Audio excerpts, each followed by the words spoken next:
This episode is brought to you by Nordstrom. Summer's almost out and fall's calling. Luckily, Nordstrom has everything you need for the season ahead, all under $100. Discover new arrivals from your favorite brands like Mango, Princess Polly, Wave, Free People, BDG, and more. Whether you're planning a last-minute getaway, heading back to class, or refreshing your office looks, you'll find the latest trends and beauty must-haves without breaking your budget. It's easy, too, with free shipping, free returns, and in-store order pickup. Shop today, in stores, and at Nordstrom.com. This episode is brought to you by Espolón Tequila. Slow, sticky, snoozy. They call these the dog days of summer. But Espolón? They don't do boring. Welcome to the Marg Days. Espolón Tequila. 100% blue Weber agave, born to shake up your summer. Just add lime, agave, and a little attitude. Visit EspolónTequila.com. Espolón Tequila, 40% alcohol, volume 80 proof. Copyright 2025 Campari America, New York, New York. Drink responsibly. If you're a lineman in charge of keeping the lights on, Grainger understands that you go to great lengths and sometimes heights to ensure the power is always flowing, which is why you can count on Grainger for professional-grade products and next-day delivery, so you have everything you need to get the job done. Call 1-800-GRAINGER, click Grainger.com, or just stop by. Grainger, for the ones who get it done.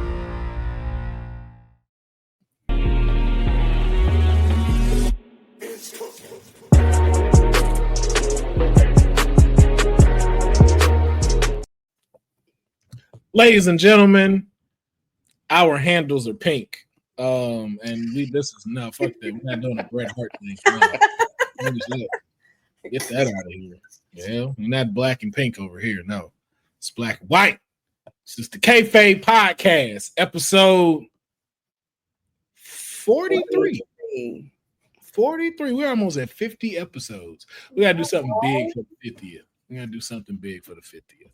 We gotta dress up and come decked out, dressed to the nines. Yeah. Give each other awards. Yeah. It's time for you to go ahead and break out that Cody Rhodes jacket, Deonne. Well, hey, if I said I wasn't looking at it in the shop, I'd be lying. I know you did. No, I know it's in that closet over there. You're full of body. Not gonna lie, the jacket is fine. And that little pullover quarters up there, I'm like, all right, you might. Yo, you know what I was thinking about too? I was like, yo, and if they do it, once again, that's how we know people watch this. Cody Rhodes should get his own starter jacket. Oh my goodness. Yo. You just got look at hey, I'm telling you, I thought about it last night. I was like, yo, Cody Rhodes starter jacket. Even the way he had on at the conference or whatever, or with the fans, that looked a little starter jacket-ish. Yeah, that's what made me think about it, because I was watching those last night and I was like, yo, starter, y'all need to try to do something with WWE. Real quick, Will, what starter jacket did you have growing up? Dallas Cowboys. Just because I was Honey, did you have one? I did not. I had the Orlando Magic. I wanted that one so bad. The Magic were the Magic. The Magic. Young Shaq, young Penny. We were in there. Yes. Oh, so good. Yeah. And I had a Jacksonville Jaguar. I had that one. Oh, they were a new team too. Yeah, man. Yeah. But that's because my dad's from Jacksonville. So that's why he was like, if you get one, you getting this. I'm like, why do you get Cowboys?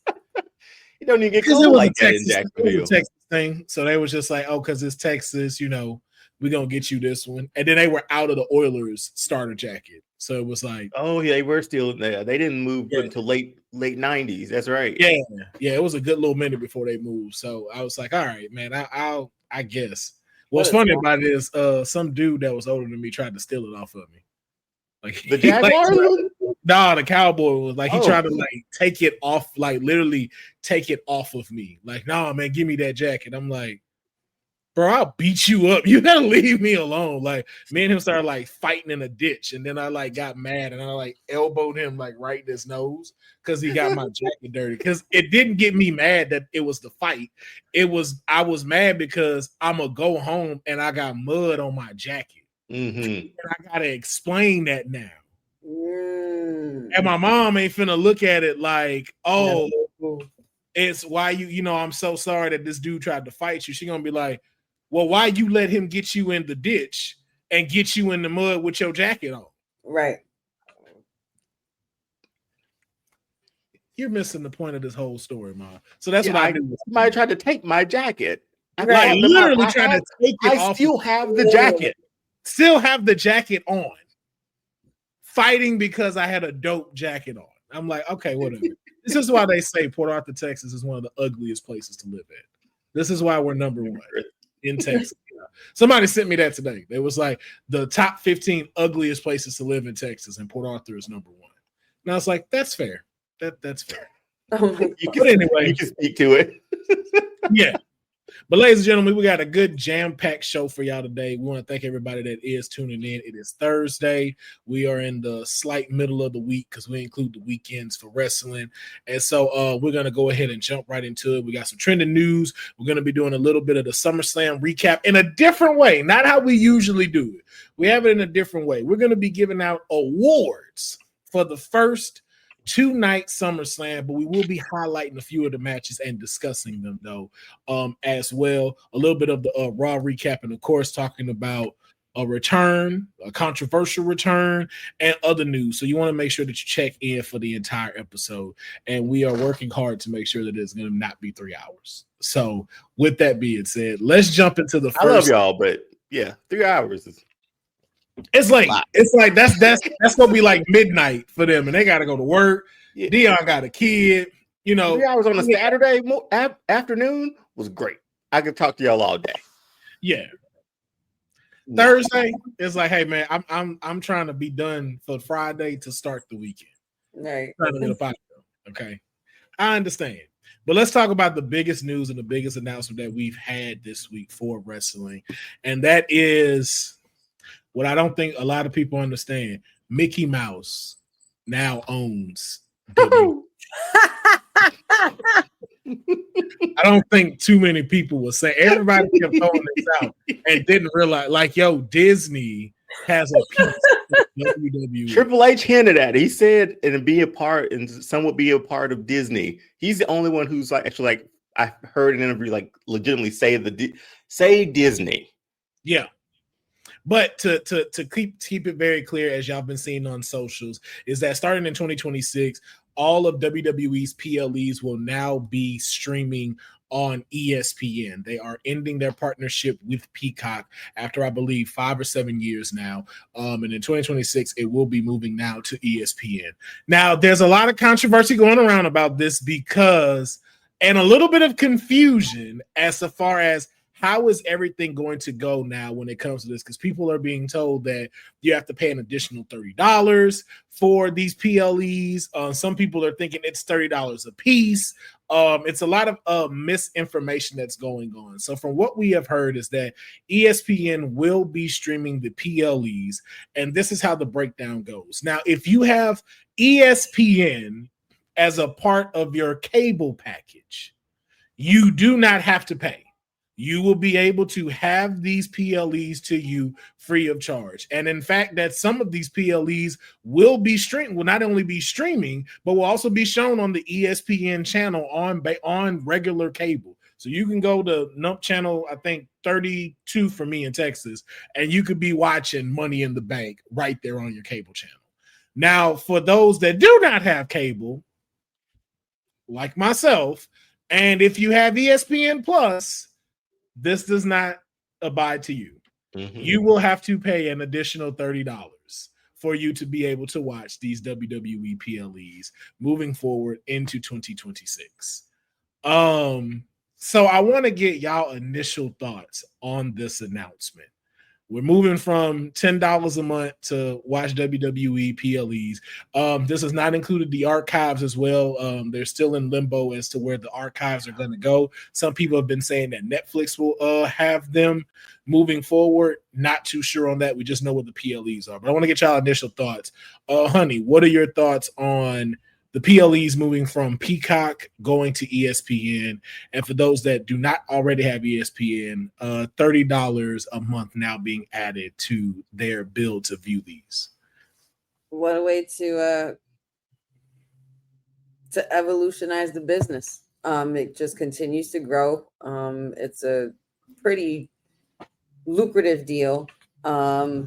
we talked about this yesterday on Women's Wrestling Talk with Boss Lady, you know, how there is potential to bring in new viewers as well from other promotions and other audiences as well around the world. I think it's actually pretty cool. I'm still waiting to see the details like everybody else. I'm trying not to get too crazy about what I'd have to pay to watch the product or what would have to be done. Just wait it out and see exactly what the logistics of it will be. But it's pretty much it pretty much goes to show you that WWE has no intention of stopping, and they're just going to continue to grow from here. I just can't stop looking at this picture. It's completely threw me off from the beginning because right away I'm thinking of Mickey Mouse from South Park, and I just can't stop. Like with the whole Brothers episode, so I can only imagine like that Mickey Mouse like sunning the hell out of Triple H in an office somewhere, like in his Disney Castle office somewhere, like something. I don't know, but yeah. That's Macho Mickey, Sage D. That's Macho Mickey. Macho Mickey, Macho Man Savage. Yeah. Yep. That's Mickey Savage right there. Good old Mickey Savage. Deonne, your thoughts on the initial announcement? Again, I think the release of it was just convoluted. There weren't enough facts just from the initial push or press release from it. Even though that we had Cody, Triple H, and Roman all on ESPN, it just felt a very vague still. So it left a lot of questions. So that's what I was left with when I first heard it. But then after reading it yesterday and then hearing you sort of sum it up, my thoughts always go to where's the archive going? Because as a person who enjoys just watching, like I'll randomly pull up a Raw from 96 that I want to watch. And that's been difficult to do as of late because of Netflix, and some stuff's on Netflix, some stuff's on Peacock. It's very disjointed. They're everywhere, which is okay. You have to be where your fans are. I get it. And be able to bring in potential new fans. But boy, I just felt we're scattered. We're still stretching thin over when it comes to streaming, when it comes just daily, like a weekly watch of wrestling. Like I got to go to Netflix for Raw. Again, we had this channel changed years ago too, and then buy pay-per-views. But now it's all streaming. And I'm on Netflix on Mondays. I'm on CW on Tuesdays. I'm on USA on Saturdays. Now I'm going to have to go to ESPN for $30 subscription now for the big, well, I guess 4 or 5. Mm-hmm. Mania, Rumble, Money in the Bank, Survivor Series, right? Is that, and SummerSlam? No, SummerSlam, Survivor Series. Yeah, so it's like, I don't know, man. It just seems, I wish the release and the rollout was a lot better. But we have a few months left with Peacock. I'm sure more details will come out as we go. But it's getting pricey being a wrestling fan a little bit now, man. A little pricier than before. I saw a lot of stuff online with, throwing up the $9.99 flags and how we had it then, which wasn't cool, but things grow, things evolve. WWE's as hot as it's been in a very long time. They're cashing in. Yeah. Somewhat to the detriment of the fan to a bit, but I understand it. They're business. You look at the mat, they're a business now. If you're gonna be a fan, you got to do it. So I'm still waiting just to see how that rolls out. But I do have a question. So Mania is in April. I don't have ESPN. Can I just buy Mania for like $30, like a subscription a month, and then just cancel my subscription? Is it month? I'm sure it's month to month, right? Yeah, it's monthly. I don't do ESPN like that anymore. And I'm sure they'll have tie-ins and stuff with other stuff, but I don't know. We'll just have to see, man. I don't want to overreact yet. I just want to know where my archive at. I want to know where I can watch Doink the Clown, Whoopee Cushion on Monday Night Raw. That's all I need to know. That's and for a long time I haven't been able to watch that because stuff is split up on Raw and Peacock on Netflix and Peacock. So just let me know what my archive is, man. Just give me that. Give me that. Yeah, I don't know why people are complaining so much. I think this is one of the things of what people got to understand is now you're starting to see what the international thing looks like. Because with ESPN, this expands so much now. And to a lot of people's point, like a lot of these VPNs don't no longer have to be used. So now it is even more across the water for people to be able to view this content even further. Like, Monday Night Raw moving to Netflix, that was a game changer for them because now the international crowd can watch them rather than missing out or having to go try to find it on something else. And again, they've already been having to watch a lot of this stuff on different cable channels. Like I think like FSN Sports and all these other things. So it's like now we're getting what they normally had to deal with now and the stuff moving across. And then another thing too, even with the $30 a month, it's like, okay, if we're staying in the realm of how WWE is moving now, $30 is not that bad. Especially if you really think about it. Like for August, you're getting 3 PLEs. You would have gotten SummerSlam, you're getting Clash at Paris, and most likely you're gonna get an NXT PLE. That's 3 PLEs in 1 month. So you're literally just paying $10 for each of them.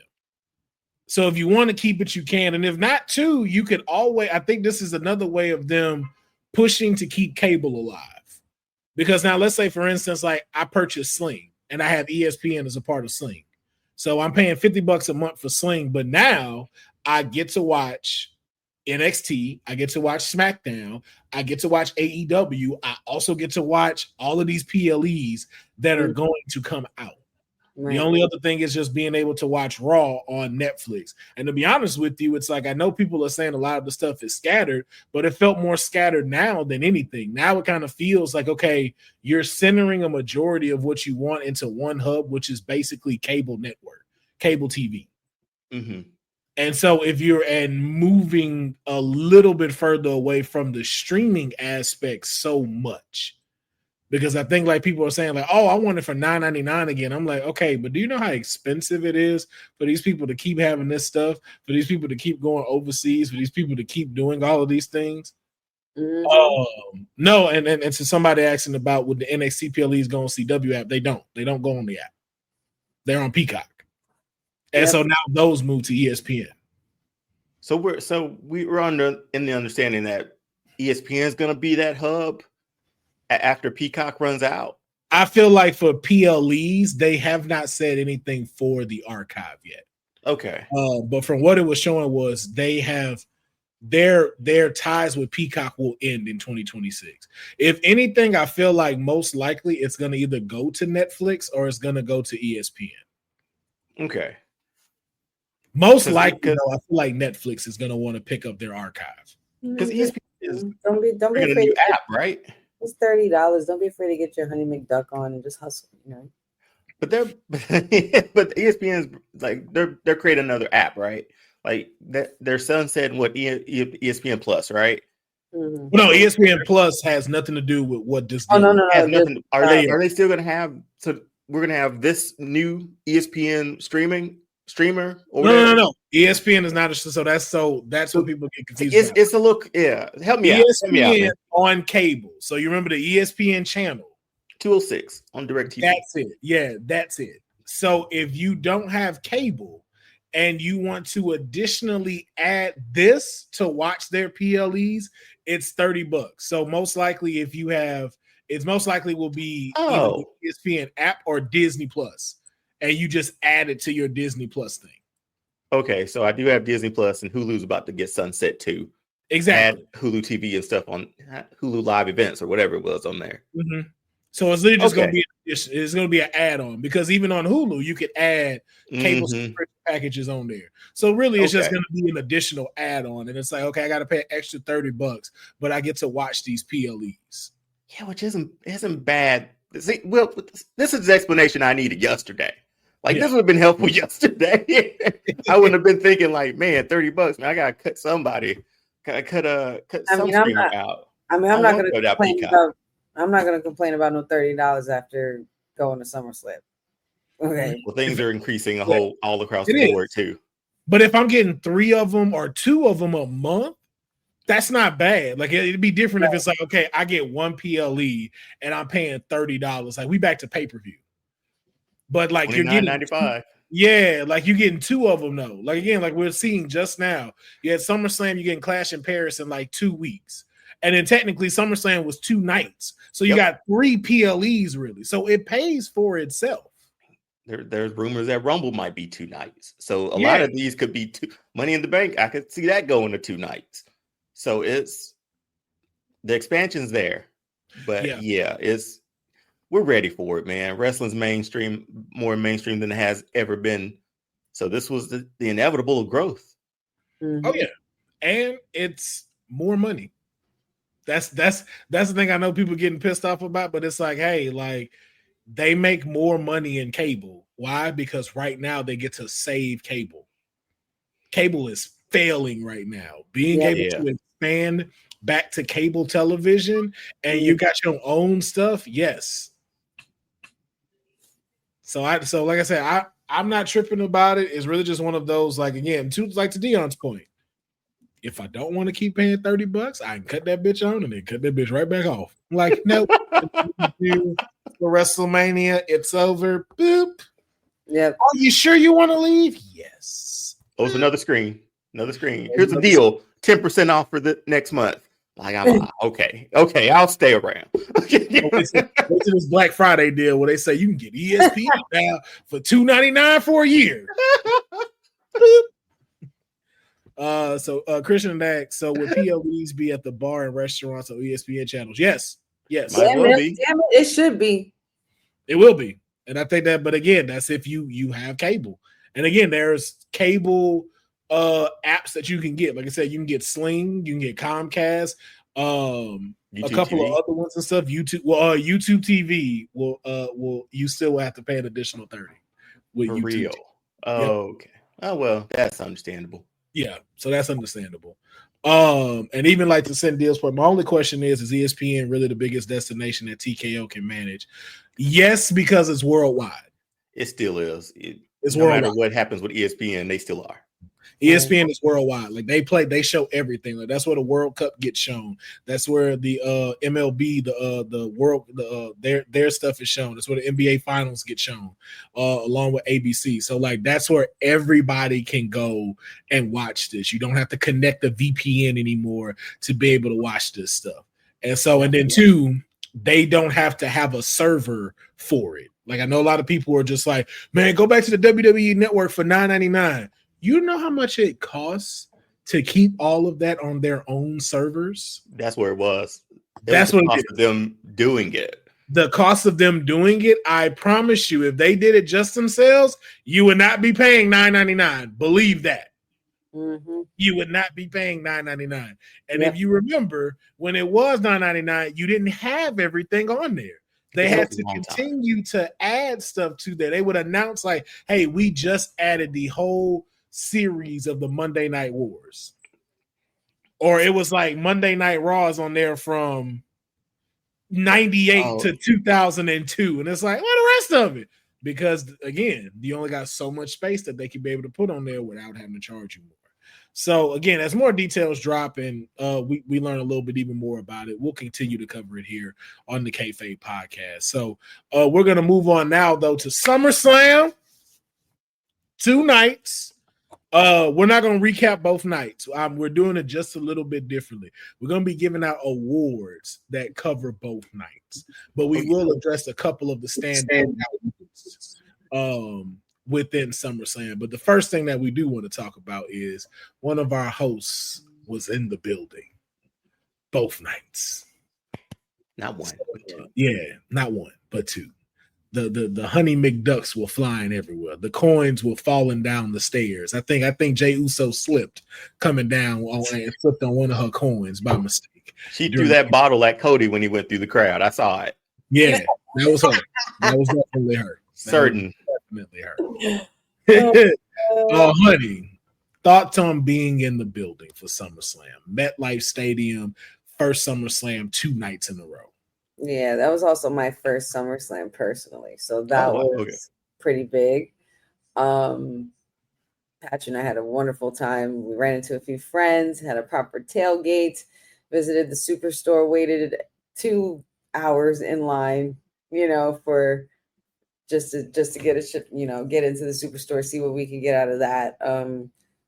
Yeah, man, what a great experience. I can't even begin to describe to you the level of, like, the noise level of how high it was when those moments happened at the end of both nights. Like, it was absolutely bonkers. I was bonkers. I had no voice. I'm still kind of recovering. I'm still tired.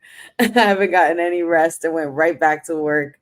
So it's just, it was just a great time. I'm kind of sad that it happened. I wanted it to like go slower than it did, but it was it was so much fun. I'd do it all over again. And it did seem kind of quick this weekend. It did, man. It did. It just came and went. Like, I'm looking at before I knew it, Seth is cashing in. The next minute, Cena's giving us a salute. And you know what? By the way, I'm a little upset about that.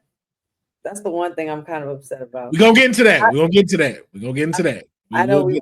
But I was just really expected to see a certain kind of Cena at this SummerSlam, and I was just like, damn it, I just missed that.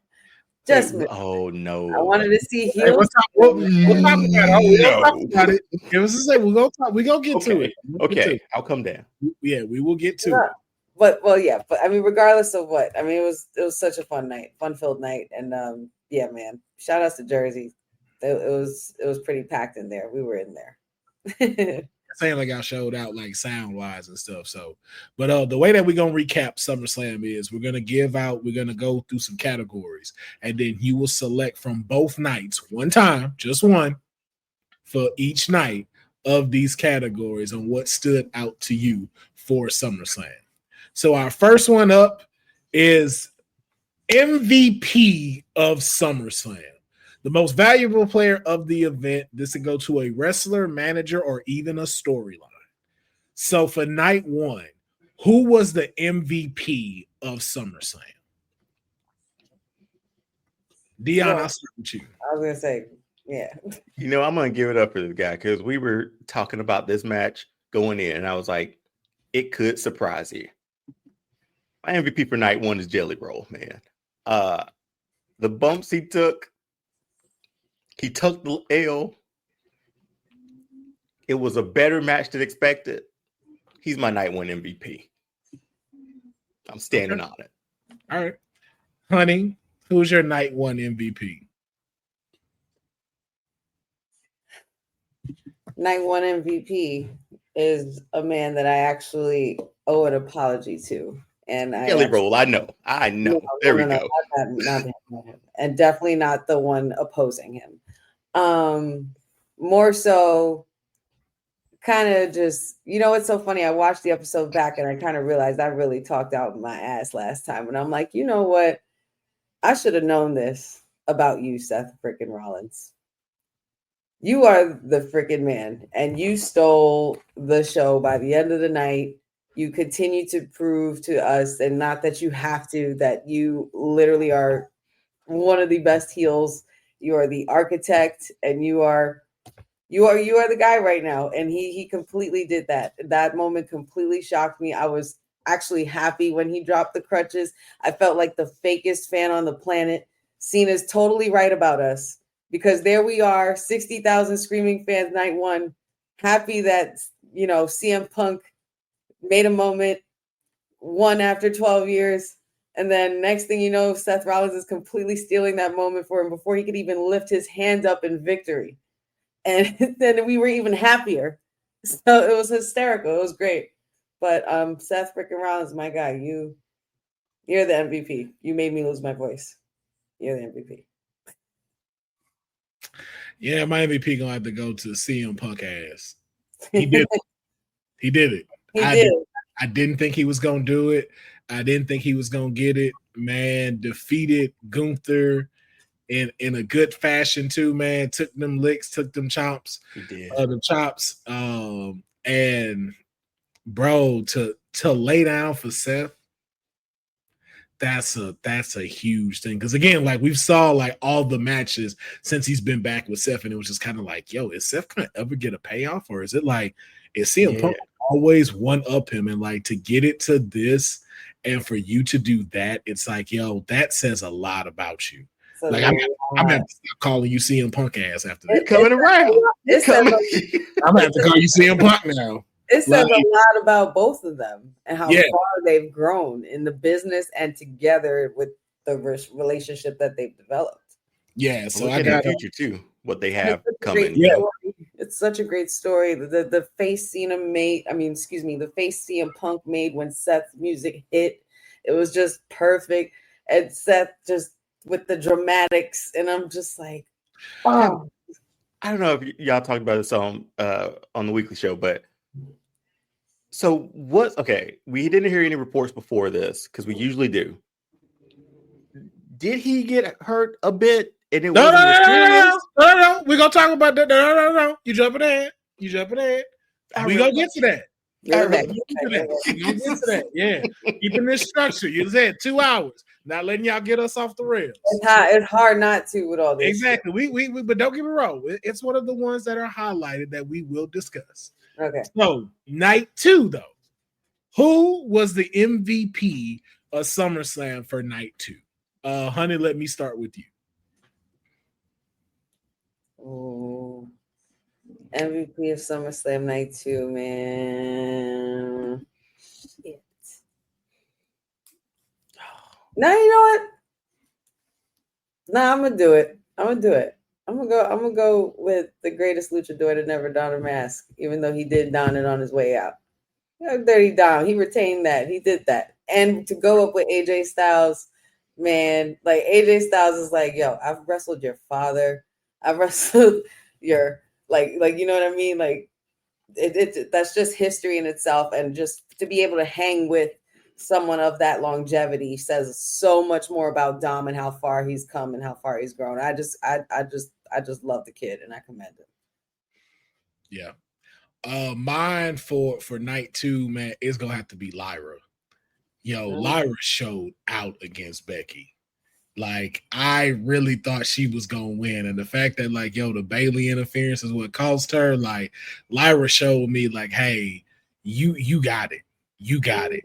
That was quite a match between her and Becky Lynch. I was not expecting it to go that far. Like, these two fought like two Irish women. I was like, dang, what is happening right now? That was bigger than a bar fight. Yeah, that was a street fight. Like, if we doing anything, like, that was a street fight. But I know it's like no disqualification, no count out, and they use that to their full degree. I enjoyed it. To me, like that's mine is Lyra. Yeah. Deonne, we already know you. What are you talking about? You want to say who your MVP was? No, I'm not. I'm because I see the list that we're going down. And I want to give proper due to this person. Naomi dominated that match at the early part. Okay. I'm so proud of you. And the way she finished. Watch God work. But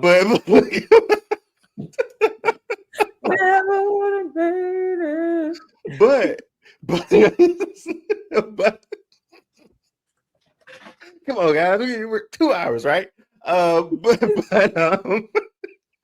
Naomi, by far, she dominated that match, and the way that she, from her entrance to her finisher to her finish, it was perfect in character, storyline, everything.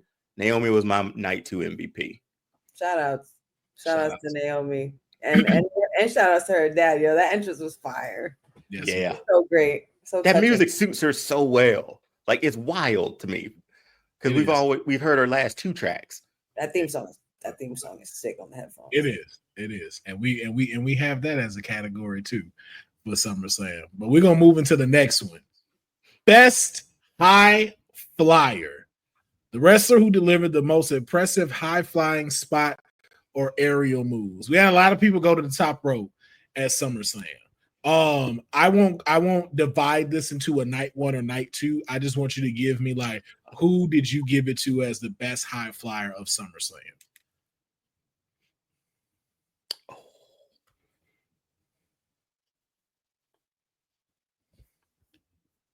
Who's going? Right. I'll go. D'Angelo Dawkins taking that Spanish fly through the table. I was not expecting that whatsoever. Is what? Oh yeah. That man took a Spanish fly outside the ring through a table. And hit it perfectly too. Like Yes. there wasn't that much room from the barricade. No, bro, and it was close. I'm like, yo, who? That's me. That was my best high flyer. Okay. Cindy, I understand. I get it. Cindy will going to yell at us if none of ours is Io Sky. Well, let me go first. Because it was Io Sky for me. It was? It wasn't. Oh, it wasn't. Okay. No. It wasn't. No, it was not. Mm-mm. With prime bottles in hand and shades over on his face. Yeah, I know. Yeah. 5-star frog splash with jelly roll through a table. You can't deny that, honey. Turned in the air. I'm not. I didn't say anything. No, I saw your head do that. Come on, you can't deny that one. I went like this. I went, yeah. I don't want to admit these things. I don't want to admit these things, but I won't deny that. Dude, I mean that dude's a highlight reel, man. Yeah. He is. I don't know what to say. He is. Okay. Mm-hmm. But that's mine. That was my best high flyer moment. I enjoyed that. Yeah. Honey. Logan Rhodes. No. Logan Rhodes.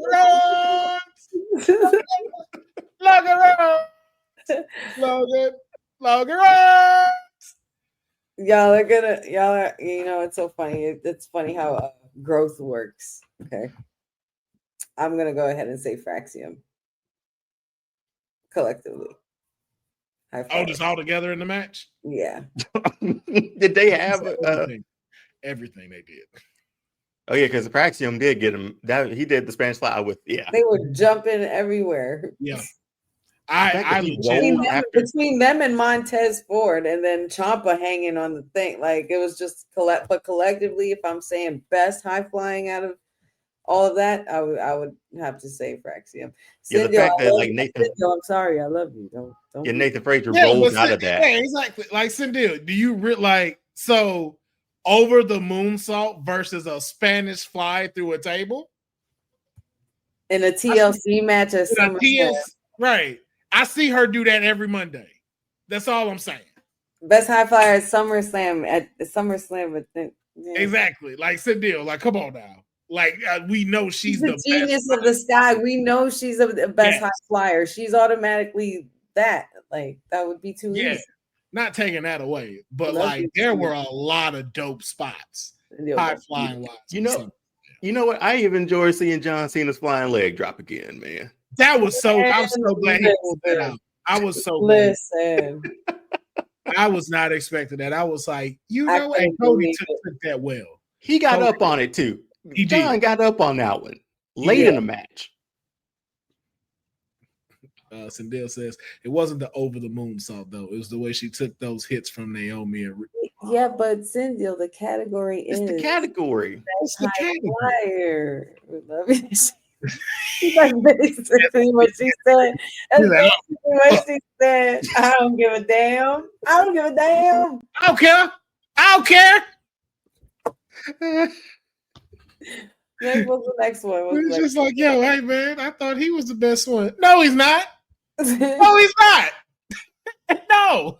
You can't have an opinion. That's not the answer. That's not the right answer. All right, man. Our next one is under the radar star.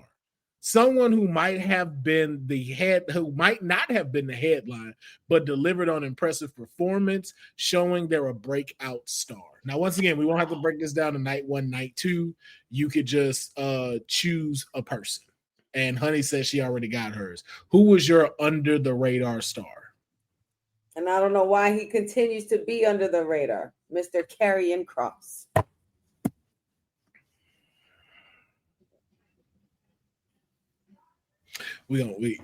that's one of the things to talk about later. I'm not gonna fully jump into it. I get the frustration though. I feel Deonne, your thoughts on Honey's or mine? No. Who was your under the radar star? See, I just gave mine.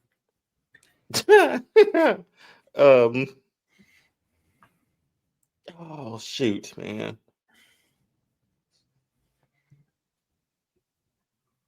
She doesn't fully fit this category, but I want to give her props for what she did.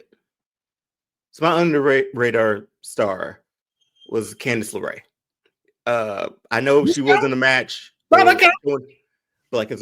her involvement in it did not expect. Yeah, what she did, the bump she took, did not expect. Yes. No, this fits perfectly for this category, bro. Candice LeRae for my under the radar star for SummerSlam. That's a moment that they're going to continue to play, and Johnny's got some explaining to do because he didn't go check. But hey, that was my. You're like, she all right. She all right. She down, took these bumps. She all right. All right, I'm going. I mean, real fans know. Real fans know Mrs. Wrestling takes bumps. Right. Okay, she's fine. She's fine. She'll be okay. But yeah, that was mine. That was for me. Yo, I was watching this and I saw it coming, and I was straight doing the JR. Like, don't do it. She's got a family. She's a mother. Oh my God, through the ladder. Oh, son of a bitches. You put a mother through the ladder. My God, she's been broken in half. She's good. She's not pregnant now. She's okay. All right. She'll be fine. There are some calls you need JR like that, man. Like Michael Cole does a great job, but man, you miss JR sometimes. You be missing JR, bro. Like there's just some things where you like, man, I just need to hear him go off. Yeah, for real. My under the radar star, Bronson Reed, man. Bronson Reed was a great, like, he knew what he was supposed to do. He played his role the way he needed to play it and everything. And I thought he did a fantastic job. I was still a little bummed that it only took one Uso splash to take him out. I thought he deserved better than that. But again, he played the part that he was supposed to play. And I think that, like, I know everybody's focused on Braun Breaker, but it's like, yo, do not sleep on Bronson Reed. And he's showing you that I'm not finna let y'all steamroll me over and forget about me. I'm going to keep remaining relevant. His personality is going to play a part into it too. Like, he has charisma enough to get him over even more. The tribal thief, man. But yeah, so we're going to move into our next category. The holy-ish moment. The moment that made fans stand up and scream. Could be a crazy spot or an unexpected turn of events. So what is your holy-ish moment for you? This one we could do both. Night one, what was your holy-ish moment? I'll start. Goes without saying, the cash in. Like, that, by far, that was the highlight. Highlight for night one for me. Like, that was a moment because once he dropped those crutches, you were like, okay, man. He stole the night. We were all bamboozled, hoodwinked, run amok, like everything. And so, yeah, for night two, I still say Lesnar. I see the finales of these shows were both quality holy shit moments. Yeah. Honey? Both. Same exactly. All right. Well, I won't do the obvious ones then. Only because I was there, man. Like, my head blew up. I was a little bit. My holy-ish moment was definitely the frog splash from Logan Paul from night one. I was not expecting him to hit it like that, and for Jelly Roll to take it the way that he did. It was something to see. And then my night two was Jacob Fatu doing a moonsault off of the top of the cage. That did happen. I was not expecting that. I like this man. I kind of was. Once I saw him going up, I'm like, nah, this man's gonna continue to go up. Yeah, I was like, because as soon as he just stopped and paused, I'm like, he not gonna do it. He not gonna do it. And I'm like, yo, he did it. Those were mine. We acknowledge our tribal councilman. Oh yeah, we getting to that. Oh, don't think we not. The Oracle. Will Stradamus. Yeah, don't think Will Stradamus moment is not coming. Okay, we're just making sure we can try to keep this thing under 2 hours. But don't think that I'm not finna get my moment on this episode. Oh yes, but I appreciate it, Sage D. So we move on to the next thing. Best heel performance. This is awarded to the most effective heel character, whether through in-ring performance or just overall heat. So who do you give the best heel performance in a combined night 1 and night 2? Who gave out of the heels that were displayed on, who stood out? And I'm already just giving mine. Dominic Mysterio, best heel performance. The boot, the whole callback to his dad. I'm like, bro, yes. What you expect from a 20-year veteran? What you expect from the greatest luchador? What you expect from the greatest heel of all time? What do you expect from the guy who has the greatest mullet of all time? The man brought the mullet back. Luscious, and man. It never looked better. I'm a 30-grown-year-old man calling chicken tenders tendies because of this man. Yep, straight up. Dominic greatest Mysterio. Love Dirty Dom, man, but I'm gonna go back to another choice I've already made for tonight. Naomi was a true heel in that match. The way she won, her dominant performance throughout it, and she's really sinking her teeth into this heel character, man. Like we talked about it months ago. I gotta ask this though: is she a heel? Technically, or is she an anti-hero? Okay, she believes what she believes, right? Like she believes that everything she's the typical villain, right? Everything I'm doing is the right thing in my eyes. That's how I take her character a little bit. That's Magneto, Magneto. Yeah, that's a great way to cover. That's a great way to flesh that out. I appreciate that. Yes, she is. Okay. But yeah, Naomi. Honey, who are you giving the best heel performance to? Best heel performance? I'm not gonna lie, we haven't mentioned his name not once. Gunter, the ring general Gunter. And my boy took a beating. Okay. And I pretty much the cash in was built on the back of his beating. So shout out to Gunter. Yep. Because he carried, him and CM Punk both, they carried through that match. And Gunther being the bully that he is, he looked like his old self again to me. And then Blood, I feel like it just added more to him for some reason. And I'm just like, all right, like I'm finally getting some like old school Gunther vibes back from this, like the chops, like he was breaking CM Punk down, man. And so shout outs to Gunther, low key best heel performance for me. I agree. He gave an incredible performance in that match, and I don't think he gets enough talk throughout the week just due to everything that did happen in SummerSlam. But like, shout out to you, bro. Like you didn't, for sure. You lost, but you lost like a G, like to Ray Infinity 91's point, like solid. Like I wasn't mad at that. I don't think he lost his luster or anything. It's like, bro, that was a great performance by you. It kind of reminded me like of a movie, like, that final boss movie. And, in one act of defiance, CM Punk is finally doing that go to sleep moment on him. And Gunther still holds himself up one more time. He's just standing, trying not to fall because, he's the big man that don't fall down. He's dominant. He's Gunther. But it made him look a lot stronger even after losing. So, yeah. Yeah. So that's how you do it. Okay, so our next category is best entrance. Who had the most extravagant, hyped, or crowd-pleasing entrance of the night? This one could be combined. As far as who do you think when that music hit, they came out, it was like, yeah. Oh, who's going? Deonne, you sound like you ready to go. You just seem like you got yours already fired up. So once that Tron turned from John Cena to his logo, that was the best entrance of the weekend. And just the way it came across TV, honey, you can tell me when you were there. That crowd, y'all were the loudest I heard all night.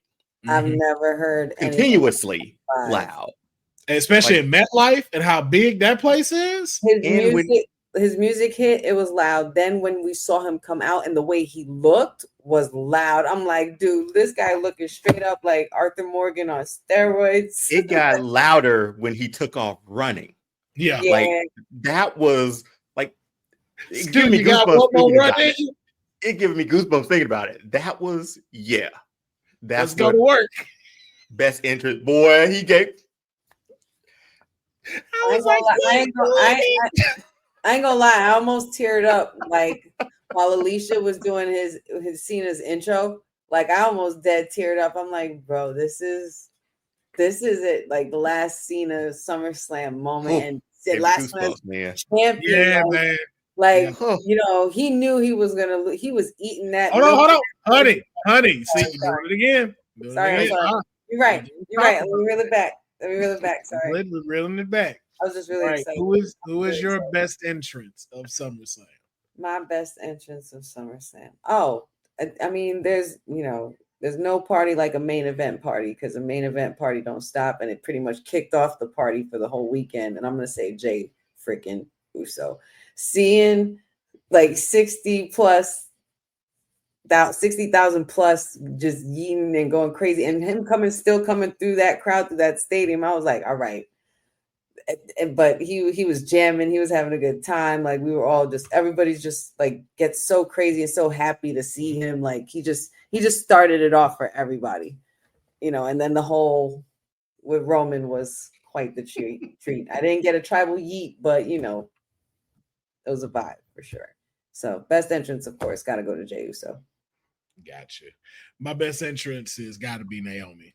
Man, being that out pops, there, man. ads playing her in, like very wholesome moment. Yeah, man. I just wish she'd have had more pyro or something going on. You know what? No. You know what it is? I wish she'd have got her interest at night.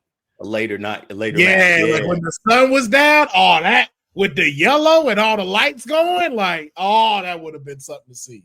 Time out. Also, to add to that, my best entrance would have been Wyatt 6, but they wanted to put that match early during the daytime. I'm not sure why they didn't wait till the nighttime for all the Fireflies to come out at the proper time because it looked a lot better for the match. That would have looked wild. That's a side. That would look great. That's a hot take and a side note. I'll stop now. No, a stadium like that with 60,000, that would have looked dope. Now, Deonne, how many categories we went through before she finally broke? Oh, we got further than we thought. I feel like. What do you mean broke? She broke. We told you get one pick. No, I said it would have. This is honey right now. No. That you would have. That's you. That's you giving another pick. Oh God, I wasn't choosing that. That's a Deonne. Watch. She go do 1-1. She can't help it. She go do 1-1. I didn't pick that. How far we go? But that's not a pick. I said it would have been, but it's not. See, that's how you preference your stuff, honey. You give what you want as preferences. It would have been, so you get them in, but then you're like, but it is. You realize that time is going by as you keep picking on me when we can go into the next category. I wanted to make sure that was shown. I was like, she gonna do it. So I'm like, oops. We was almost done. But if you didn't bring up that fact, that thought wouldn't have came to my head. So I don't know. I don't know what to say. We just gonna move into the next category. We gonna move it on.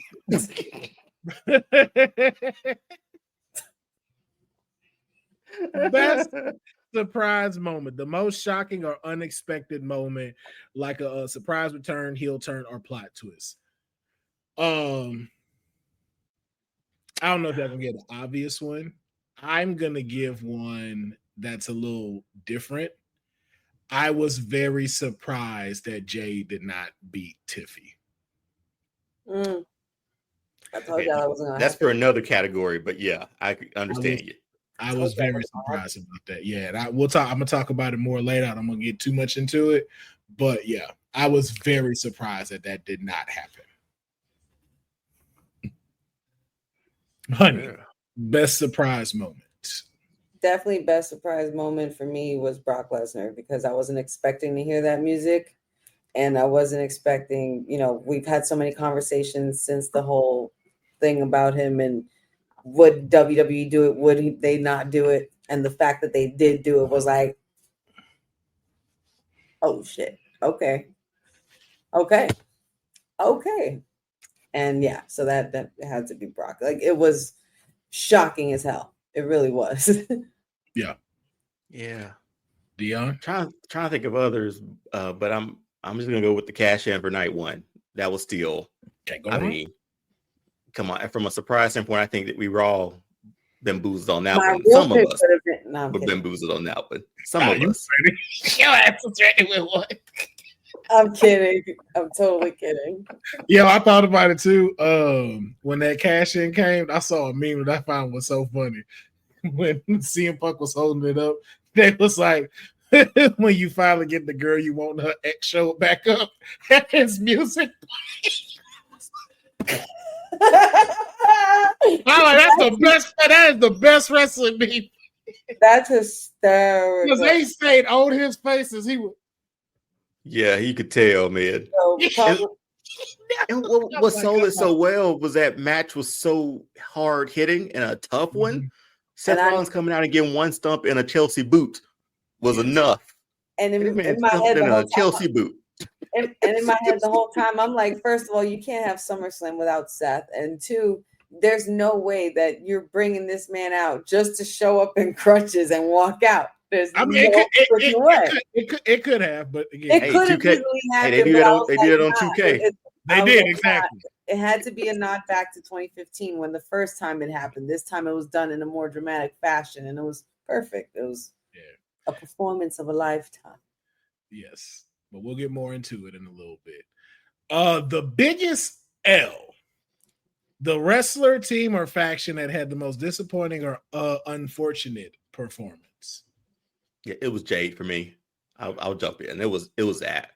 Like, I didn't expect her to lose. I don't think a lot of us did. If not now, when? I think that match was what? I think somebody tweeted out was 7 minutes or so. Like, that was a short match. Yeah. And for the performance that they gave and how she lost, I'm like, that's not promising at the moment. Unless they got something else planned, that wasn't promising, because she's won her feud against Naomi. I don't know if they'll run that back, but biggest sale for SummerSlam, yeah, that one. Surprise and biggest sale right there. I'll go one further and say that whole match was an L, because that was one of the ones I was looking forward to very much. And the fact that it was so short, and it was these two, like, this is Jade Cargill and Tiffany Stratton. You know what I mean? Like, for those who have followed their repertoire, know what these women are about, know damn well what kind of show and performance they could give. 9 minutes and change? You've got to be kidding me. Like, I don't know why, how, what the details were, but I mean, I don't know. That whole match to me was an L in itself, and we unfortunately lost as well because that match was an L. Yeah. My biggest L is Karrion Kross and Sami Zayn. The wrong person won. I and it's a complete waste. I was very upset. I was very mad at that match. It was one of those, like, you could have let that happen on Monday Night Raw. And that's that was a waste of time, and that time could have went to Tiffany and Jade's match if that was the case. It just a complete fumble of storyline and everything. Like, what was the point? could not stand that match whatsoever. I was very disappointed in that too. Yeah, I think that was the biggest L for me. But we're down to, I believe this may be our last category, match of the summer. Now, we know the endings were great, but who had the match of the summer?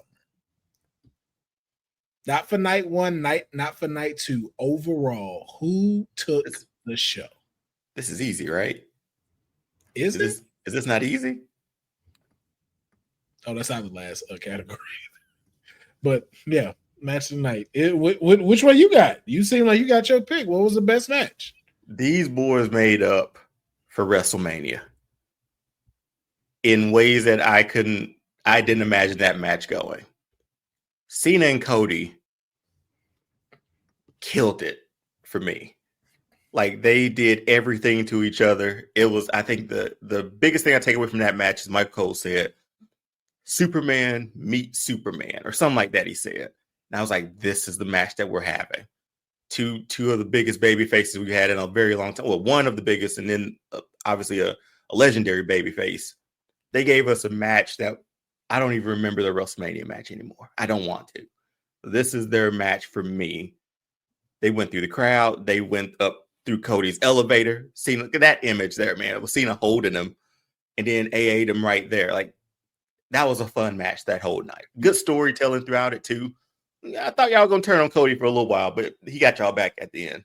But yeah, that was my favorite match of the summer. Not surprising, but understandable. I'm consistent, if anything. Yeah, never said you were. Honey, match of the summer.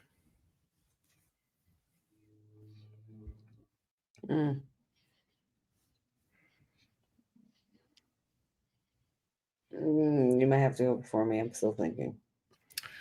Match of the summer for me was Becky versus Lyra. You really like that one, didn't you? That really match had everything you needed.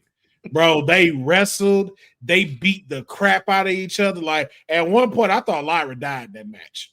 Like, when she had that chair on her and she stomped that, I thought that was ugly. That was nasty. That was harsh. Yeah. Yo, Lyra and Becky just did, like, that was the one match where we all was like, yo, get this over with, wrap this up. And it was like, oh yeah, y'all wrap this up.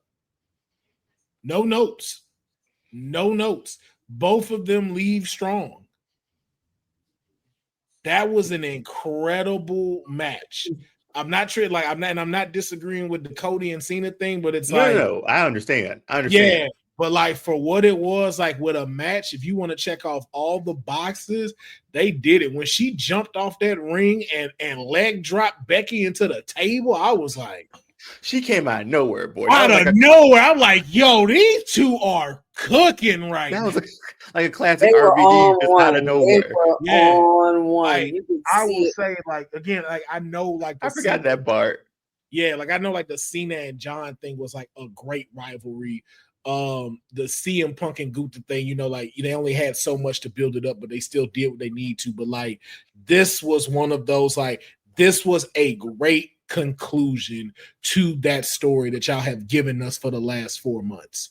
True. Like, that's how you end that off. That's how you tie that up with the bow. Not that bullshit you did with Karrion Kross. This is how you, it would, like, I'm not comparing the two, not saying they're neck and neck, but that gave me CM Punk, Drew McIntyre vibes on how.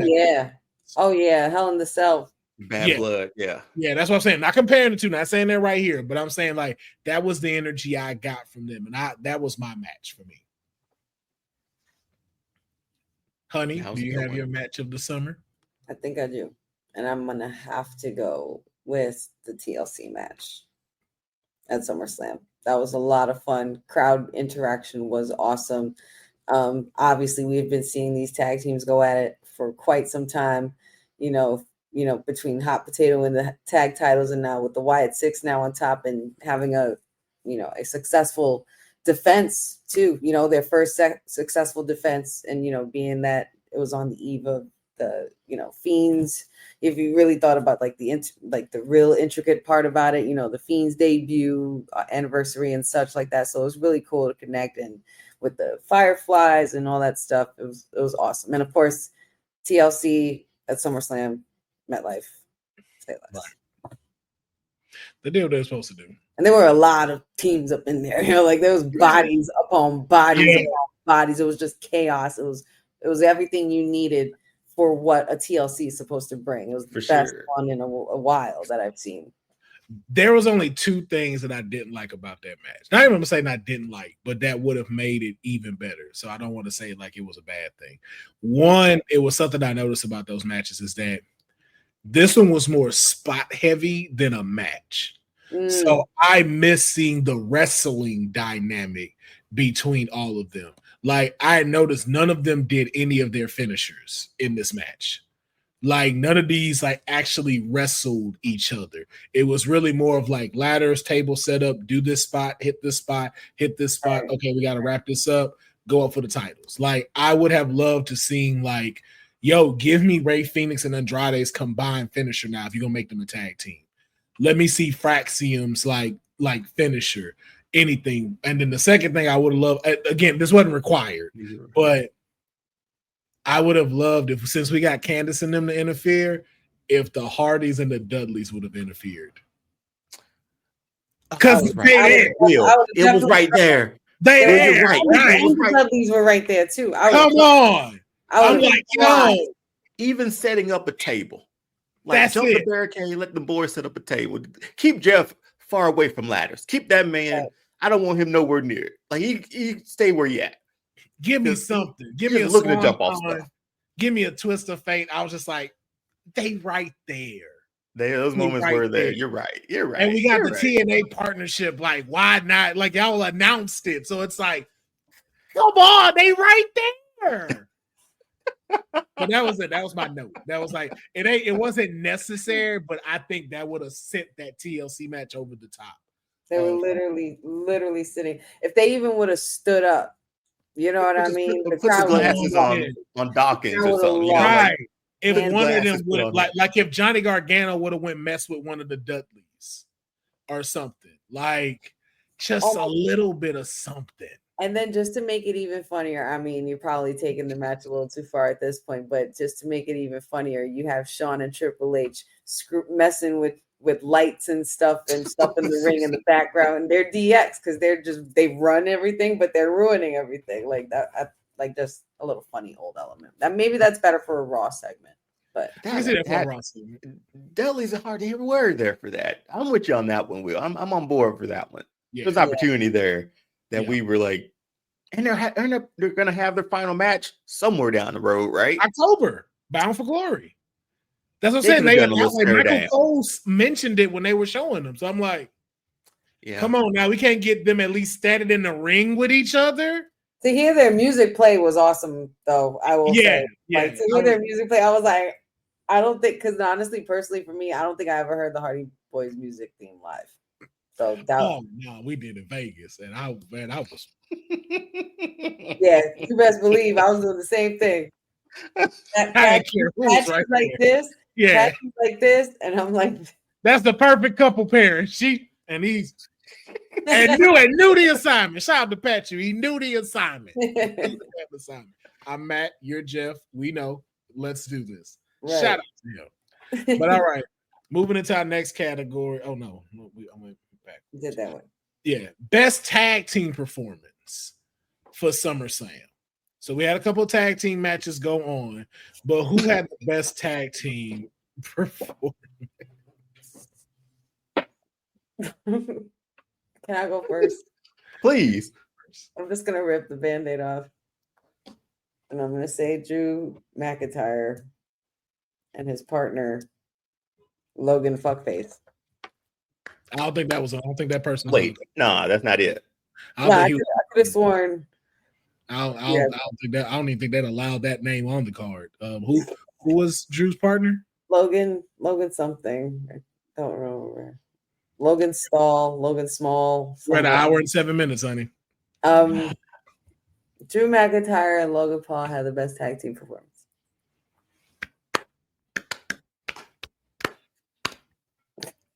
It's the growth. Way to go. Yeah. It's the growth. It's the growth.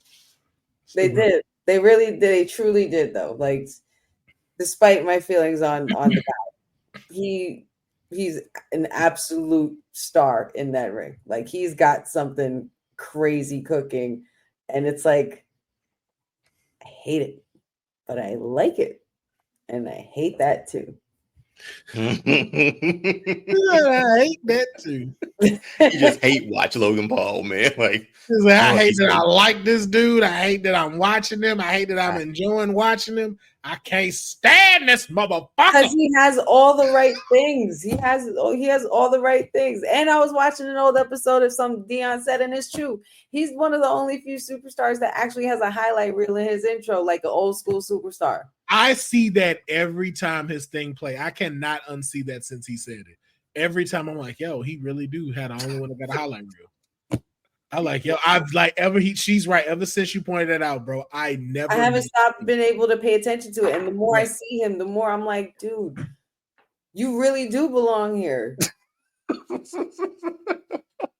Honey, like, I hate that you're so good. Like at what you do. And you know what? That's exactly how I used to feel with The Miz, man. It used to be like that with The Miz. It used to be like that with Cena. Like, you know what I mean? But yeah. This one, the growth in this one is insane. Yes. Also, completely off topic. Y'all know how I live in Gotham, and for some reason, every time I get on, all these sirens and stuff. A noise wants to go off. Is that a light? I just saw a light flash. Probably. I now realize why.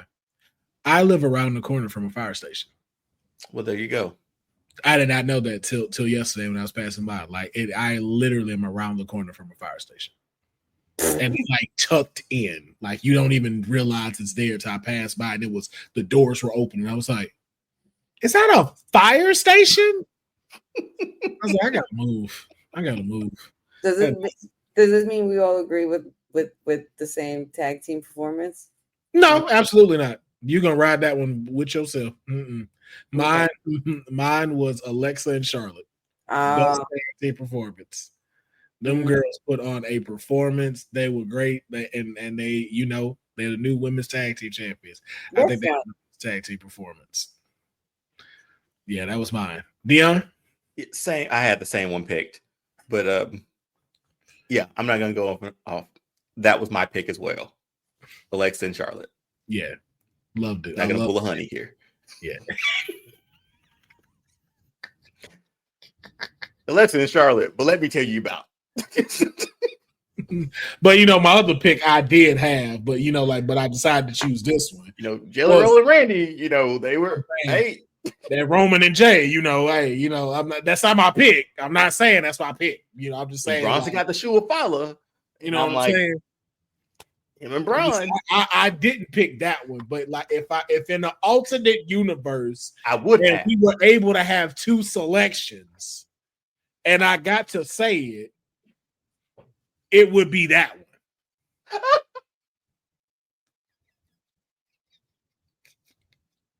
Sage, you're absolutely right. She came up with a custom segment, and she gonna do us dirty. She gonna do us dirty.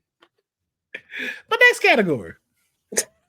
Most underrated match. The match that didn't get enough hype, but was surprisingly great or exceeded expectation.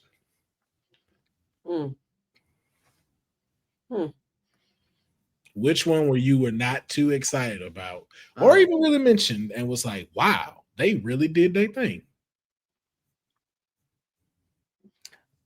I'm going to go, I don't know if I'm excited about it, but with the short notice and everything, the TLC match was a big surprise for like the most underrated match, at least going in. It didn't get enough hype really going in, but it exceeded all of our expectations, like to the point that we're rebooking certain things about it.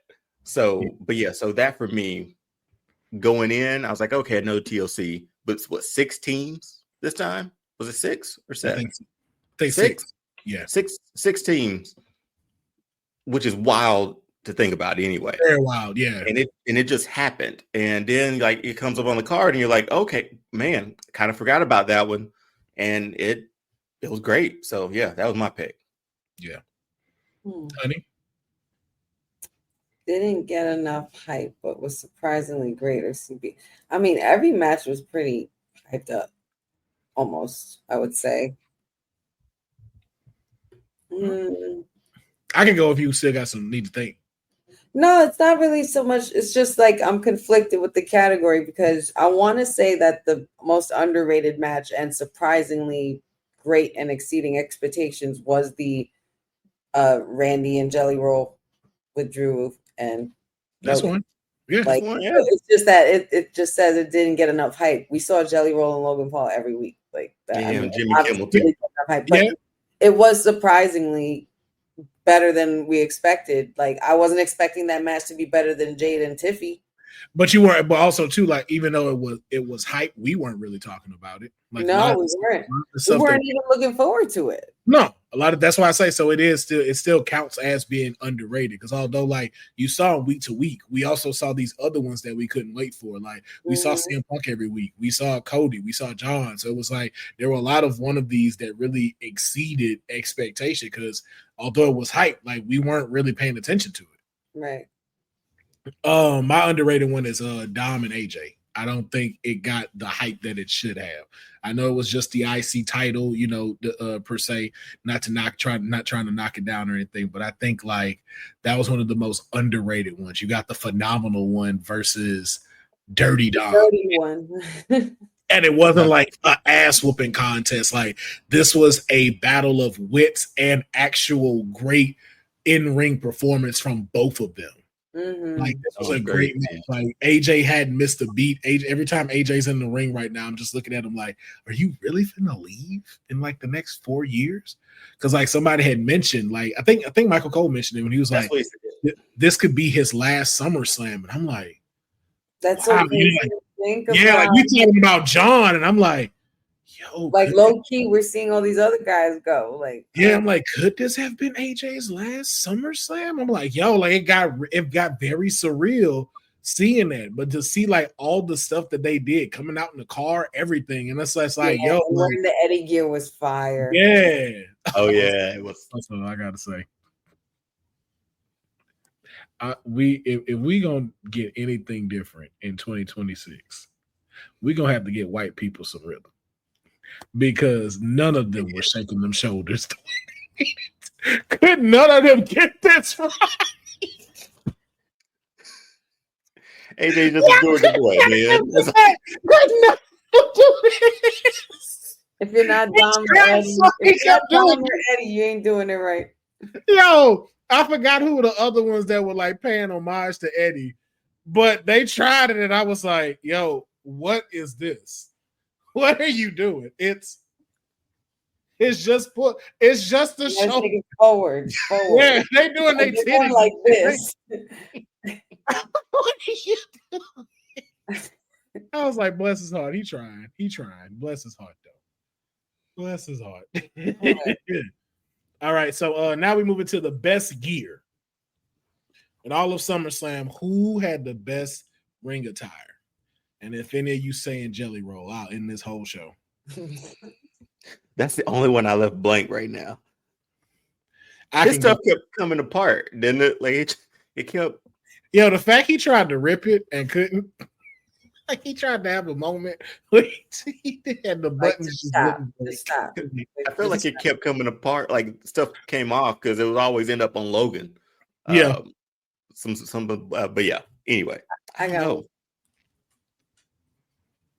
I'm not gonna lie. Charlotte looked phenomenal, and her robes lately slaying. Like her robes have been overly dramatic. I think sometimes her robes now are better than Rick's in certain cases. I'm not gonna disagree with that. That's fair. You could see that she's feeling like she's back to being herself and getting that rhythm back. So she looked great in ring performing as well. So I think best gear should go to Charlotte for SummerSlam. She always brings the house down with her gear. Yeah. Deonne, you said you didn't have one, right? No. Well, I have it blank, so I'm trying to think of somebody now. Not Jade. I thought you was gonna go with Jade. Like, even though she lost, like Jade Cargill with the Jamaican heritage, that was dope gear. I hate she lost in it. That stunk. But from a gear standpoint, that's the one that stands out the most to me from the week. Yeah. Other than Roman's boots, but other than that, that's it. Yeah. White boots Roman. I'm loving white boots Roman. There's no white boots Roman, that white glove Roman. I was like, I'm liking that. Is it me or just like, does he just look more and more ripped every time? Because he's just he got a 6-pack now. He does not like. I don't know what he's been doing, but his regimen is insane. Yeah, but he is trimmed. I know it's still her regular one. But for some reason, bro, Tiffy in that blue was killing it. I don't know what it was about it. Like, again, I know it wasn't nothing like too dramatic or nothing, but for some reason, like that blue she picked was just hitting gear-wise with the belt too and everything out low. Like, for some reason, everything just worked. And I was like, this just worked. Like, it didn't feel like, and I'm trying to use a different word of it. It didn't feel like too like dominatrixy or like lingerie-ish, like some of the ones that just be kind of like, oh, okay, like no disrespect to it or anything like that. But this one, it was just like, yo, this is a good little put together color-wise. I'm messing with this. So yeah, that was for mine with best tire. And I think our last one, aesthetically pleasing to the eye. Yeah, it was aesthetically pleasing to the eye. Thank you, honey. That's exactly what it was. Finally, our fan favorite moment. I'm pretty sure everybody got the same ones. You think so? Probably. You lead us off then. Nah, you got it, Deonne. Oh, why you put that on me? Because you took it to me. Reverse. But nobody wants to say Lesnar. Uno card. Play the reverse cut. Reverse back to you, sir. Can I play a reverse and reverse back to you? Is that how that works? Right? Yeah. Okay, I played that. Another reverse. I throw my second reverse now. Back to you. 1:19:40. Skip. So you just skip honey and back to me? Reverse, back to honey. Honey, you go. Brock Lesnar. I'll make this quick and easy. Obviously was probably, it was the loudest fan reaction if you're capping off the weekend. And regardless of the in-ring action, especially after CM Punk and Cody put on a clinic of a match. And I would say a fan favorite moment. Kind of fan favorite, but also like, holy shit, what the hell moment. We can't believe this is happening moment. We thought he wasn't coming back moment. So, like, yeah. Bro. Yeah. Man, my fan favorite moment. Cody winning the title. Again. I can't believe I saw Cody finish a story twice. We gonna talk about why though, but like that was my fan favorite moment right there. I felt the way about it at first. When I took it in, I'm like, yo, there's a reason why. And I'm like, yo, yeah. That was mine. Since you took that one, which was obviously I'm gonna go Cena's entrance again, man. Seeing old John Cena. Talk to Stu and shit. Stu, you got one more in you? As a fan, let's go to work. And for a moment, I kind of teared up. That's a highlight for me, man. That's what it's all about. Because we were like, listen to the crowd reaction. We're like, yeah, heel Cena, we don't want him no more. Like my reaction here at home was like, yeah, heel Cena, never want to see him again. Man, they were like, yo, nothing's changing. Oh, you really going out like that? I'm like, seeing him come out that way made me realize, you know what? Even if I didn't see you that way, I'm happy I'm freaking seeing you because I know I'm not going to as much longer. And especially for you, like your first SummerSlam, his last SummerSlam in MetLife after this epic story he's been telling for the last 7 months. Mm-hmm. Like this, like you were at the crossing point of what it is to be a WWE fan. Mm-hmm. Like you got the experience of what everything is about. And I'm just like, yo, I was like, when I saw that, I immediately thought about you because I'm like, yo, I know she's feeling that energy right now. Yeah, I know man. she was feeling that energy like crazy right now. When I'm in a state like First of all, when I'm at a live event, I'm a whole different person. I'm not as reserved as I usually am here. I'm pretty much a super extension of what I am when I do my reactions, but times 10. Because I'm screaming my head off. I'm making sure everybody hears me. I'm starting chants, like I'm vibing. Like I just love to let it out, and it's just so great. It was so much fun being able to do that with Cena and to share that and to be able to be in the same building with him and, witness that history. Cody, shout outs, man. He won it. He won another title championship at SummerSlam. He did it. He did it again. And against Cena was big. That's big. We about to jump into that in just a second. But this is going to wrap up our SummerSlam recap. I like this. I like this. I appreciate that. I appreciate it. You was in the building. You even let me know. Oh, dang. Damn. Dang, cousin Ron. It's like that, man. I probably ran into you on the Superstore line. Didn't even notice. Probably. And he didn't even say nothing. Nope. Cousin Ron. But I'm glad that you like that. Let us know too in the comments if y'all enjoy how us doing the recaps for these now. I think this is a little more creative than breaking down just the match, going over and stuff.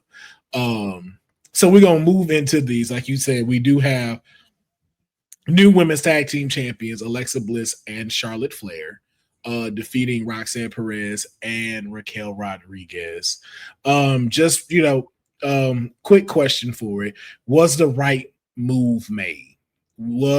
Did they need to win, or did Roxanne and Raquel need to retain? I think we saw them building to this moment here with Alexa and Charlotte, because it gives them something this part of their career, right? I think it was the right move. I enjoyed it. I think it adds more layers to the Judgment Day stuff now, since they don't have titles. So there's no real reason to keep Roxanne around, So it's like, just saying, from a story standpoint, it could be interesting to see how that works and how she still tries to infiltrate. And when Liv gets back, if they don't have the titles by then, and Finn Balor is the biggest troll ever, man. It's like, she'll be back, but in 6 to 8 months, like that he said. But I think this was the right move, man. To carry this division with those two now, I think this is great. I'm cool with it. Yeah, I agree. Not for their reasons of winning. I think it's cool. I like the odd pairing couple. I like it because it frees up 2 superstars that we need in singles division. This is Raquel Rodriguez's time to be a dominating factor in the women's world title division or the intercontinental division, especially with now Rhea and Io having to go to the back of the line. This is now her time to shine. Same thing with Roxanne Perez. And if you are keeping them in the Judgment Day, what better than to go with draped in all gold than having the IC title and the World Heavyweight Championship title, and Liv comes back. And let's say Raquel is champ. That is a big difference in this storyline when you start thinking. That music, when that shit hits, is "Watch Me." It's a wrap. Right. It's like Liv hearing Rhea's music. Yeah, because if you think about it, like Roxanne pushes Raquel. It's not the other way around. So like now you start making her the forefront and the superstar. That's the ultimate revenge for Finn. Not only do I have you questioning Dom, but I got her, who was supposed to be your Diesel to HBK. Now she's in the forefront while you gone. Mm-hmm. That's kind of like a nod to their history, because Diesel at one point had the lead role for a while, where he had the strap on him and he was white hot, and Sean was literally getting paid to stay away. Yeah. So that's why I enjoyed it. Honey, your quick thoughts. Was the right decision made? I think so.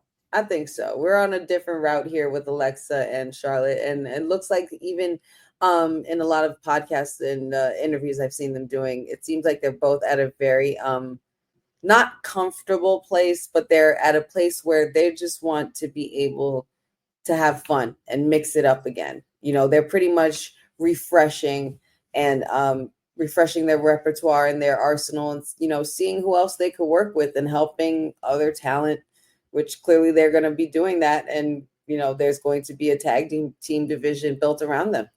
So I think the decision was made well. I believe Judgment Day there's a lot more story within Judgment Day within itself. They really don't need the titles.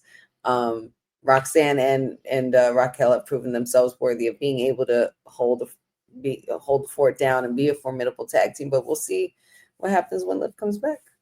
Yes, we will. So, So we just gonna keep it pushing. Lyra versus that spot. Lyra versus Becky. Lyra no longer being able to go after the IC title long as Becky's champ. So the fantasy booking I want to have for this is, if you're in the writer's room, what is next for Lyra? What would you book? How would you book Lyra next? Man, I had her sort of be in the face of this Intercontinental title division a little bit after this. You know what I mean? So that's where But we got to pivot. So now, had her. Yeah, now book this for me. We in the rooms Monday. What's going on, guys? What we got next for? Damn, man. I don't know, honey. You take it. It's so weird because it's like, what do you do now? Now that she's not in this title picture. I mean, she did face off in the tournament for this title. She did face off. Was she a contender for Queen of the Ring as well? Mm-hmm. She was a contender for Queen of the Ring. She was in the Rumble. She hasn't really gone for a main title picture yet. I guess this was this whole point of the Becky and Lyra match was to pretty much see how much she can go. And, Becky is the final boss, or the man, if you will, of the women's division, and also with the Intercontinental title. So, I mean, I think I would have said move her to SmackDown, but it's like she was already on SmackDown and she ended up on Raw here anyway. Like, so I thought she went straight to Raw. No, she was on SmackDown, wasn't she? I don't remember Lyra being on SmackDown. Weren't there matches that she had on SmackDown? Yeah, she made appearances. Remember, was wrong. That's what I mean, because I totally remember. The wings and the blue light for some reason. I feel, at least that's what I feel. But I don't know. I would have to not put her on the back burner or anything like that, but just feel around to see how I could build her up to, since she I guess she would be ready to move up to a main title picture after the Intercontinental title. So maybe we can have her on that chasing journey, either with Tiffy or with Naomi, but I'm not sure how that will work yet. Y'all just tired. That's all this is. Y'all not up here with it. Y'all sleepy. Lyra, Io, rivalry, best of the fucking best. Put her against Io. Let her jump into segments when we having these main things, like how we saw with the tag match with Rhea, Nikki, Io, and Stephanie. Start putting her in these promos. Start having her come out and talking with these and letting her being those. Let her go up against Io Sky. Because we already know, like, the personality just has to keep getting it better. But we know in-ring performance, that match would be insane. That's what she needs to do. She needs to have bigger spots and bigger opponents. She had the man Becky Lynch. Let's not drop her down. Let her go up against bigger juggernauts and show why she is a main player. And I think that's the safest way you're able to start that off with her. Let her go up against Io, two technical wrestlers that can really do some stuff, really make some stuff happen. And again, it could be a bout for bout type of thing where that happens. Like a best out of 7? We can do a best out of 7, but spread it out. You know what I'm saying? Spread that stuff out. Let me get something where she got to be in tag matches with 2 other people, but let us start seeing her in the main title picture division and facing folks like that. And I think Io Sky is the perfect person for her to start going up against. Yeah, you're like, just feature her more in the top tier Yes. of Monday Night Raw. Yes. That way it's like you don't have to push her straight to Naomi. It's just let us see, like when we had our last podcast and we showed that captivating picture of the four of those women standing at the entrance together. Let's start being able to implement Lyra into there so people see it. And it's like, no, I see the vision. I see it. No pun intended, but I see it for her now. That's how Lyra. Because this should have helped her. Well, it did help her a lot. Like I know it was a long, what, 4 months or so. You know what doesn't help her? How long has that been? You know, how long was her rivalry with Becky? I just said 4 months. That can't be right. No, it got to be like 6. It's been a minute. Like they've been battling it out for a minute. I wasn't even a dad yet. No. I'm sorry. No. WrestleMania. No. They stuff started at WrestleMania when she turned. So April. Monday Night Raw when she turned on it. That's right. You're right. Yeah, so April, June, July. It's been 4 months. Yeah, it's been 4 months. So that's a good run, man. Like to sort of elevate her. But I think I know what Honey's gonna say. So Honey, go ahead and say it because I probably. You know what doesn't work for her? That damn graphic that they put on pre-match for her when they're introducing her matches coming up next, and she's like this. It's too long. It was too long, honey. I was with you on that one. She's like this for like a few more seconds until she's finally like this. But by the time she gets there and gets her face here, we're moving. We're gone. We're done. She just need to simply do the little bird. I don't know. That's the thing too. I don't know why she don't focus on that. Like, yo, that's your crowd pleaser right there. That's her money. Like, that's her. You can get such a pop if you fully dive into doing. They already go with you when you wait. Into your. That's what I'm saying. Like, stop being scared of that. Like, yo, like really, really utilize that. Cause like Finn don't do it no more. So like, yo, you got that right now. Every time your music hit, like you make sure it's. Woo! Crowd interaction, man. Something's not clicking. You know what? Maybe I should tap my feet and do a spin and call it Becky stomping. All right, we gonna. Because players mess up. Yeah, Honey getting cranky. That's what that is. Honey getting cranky over there.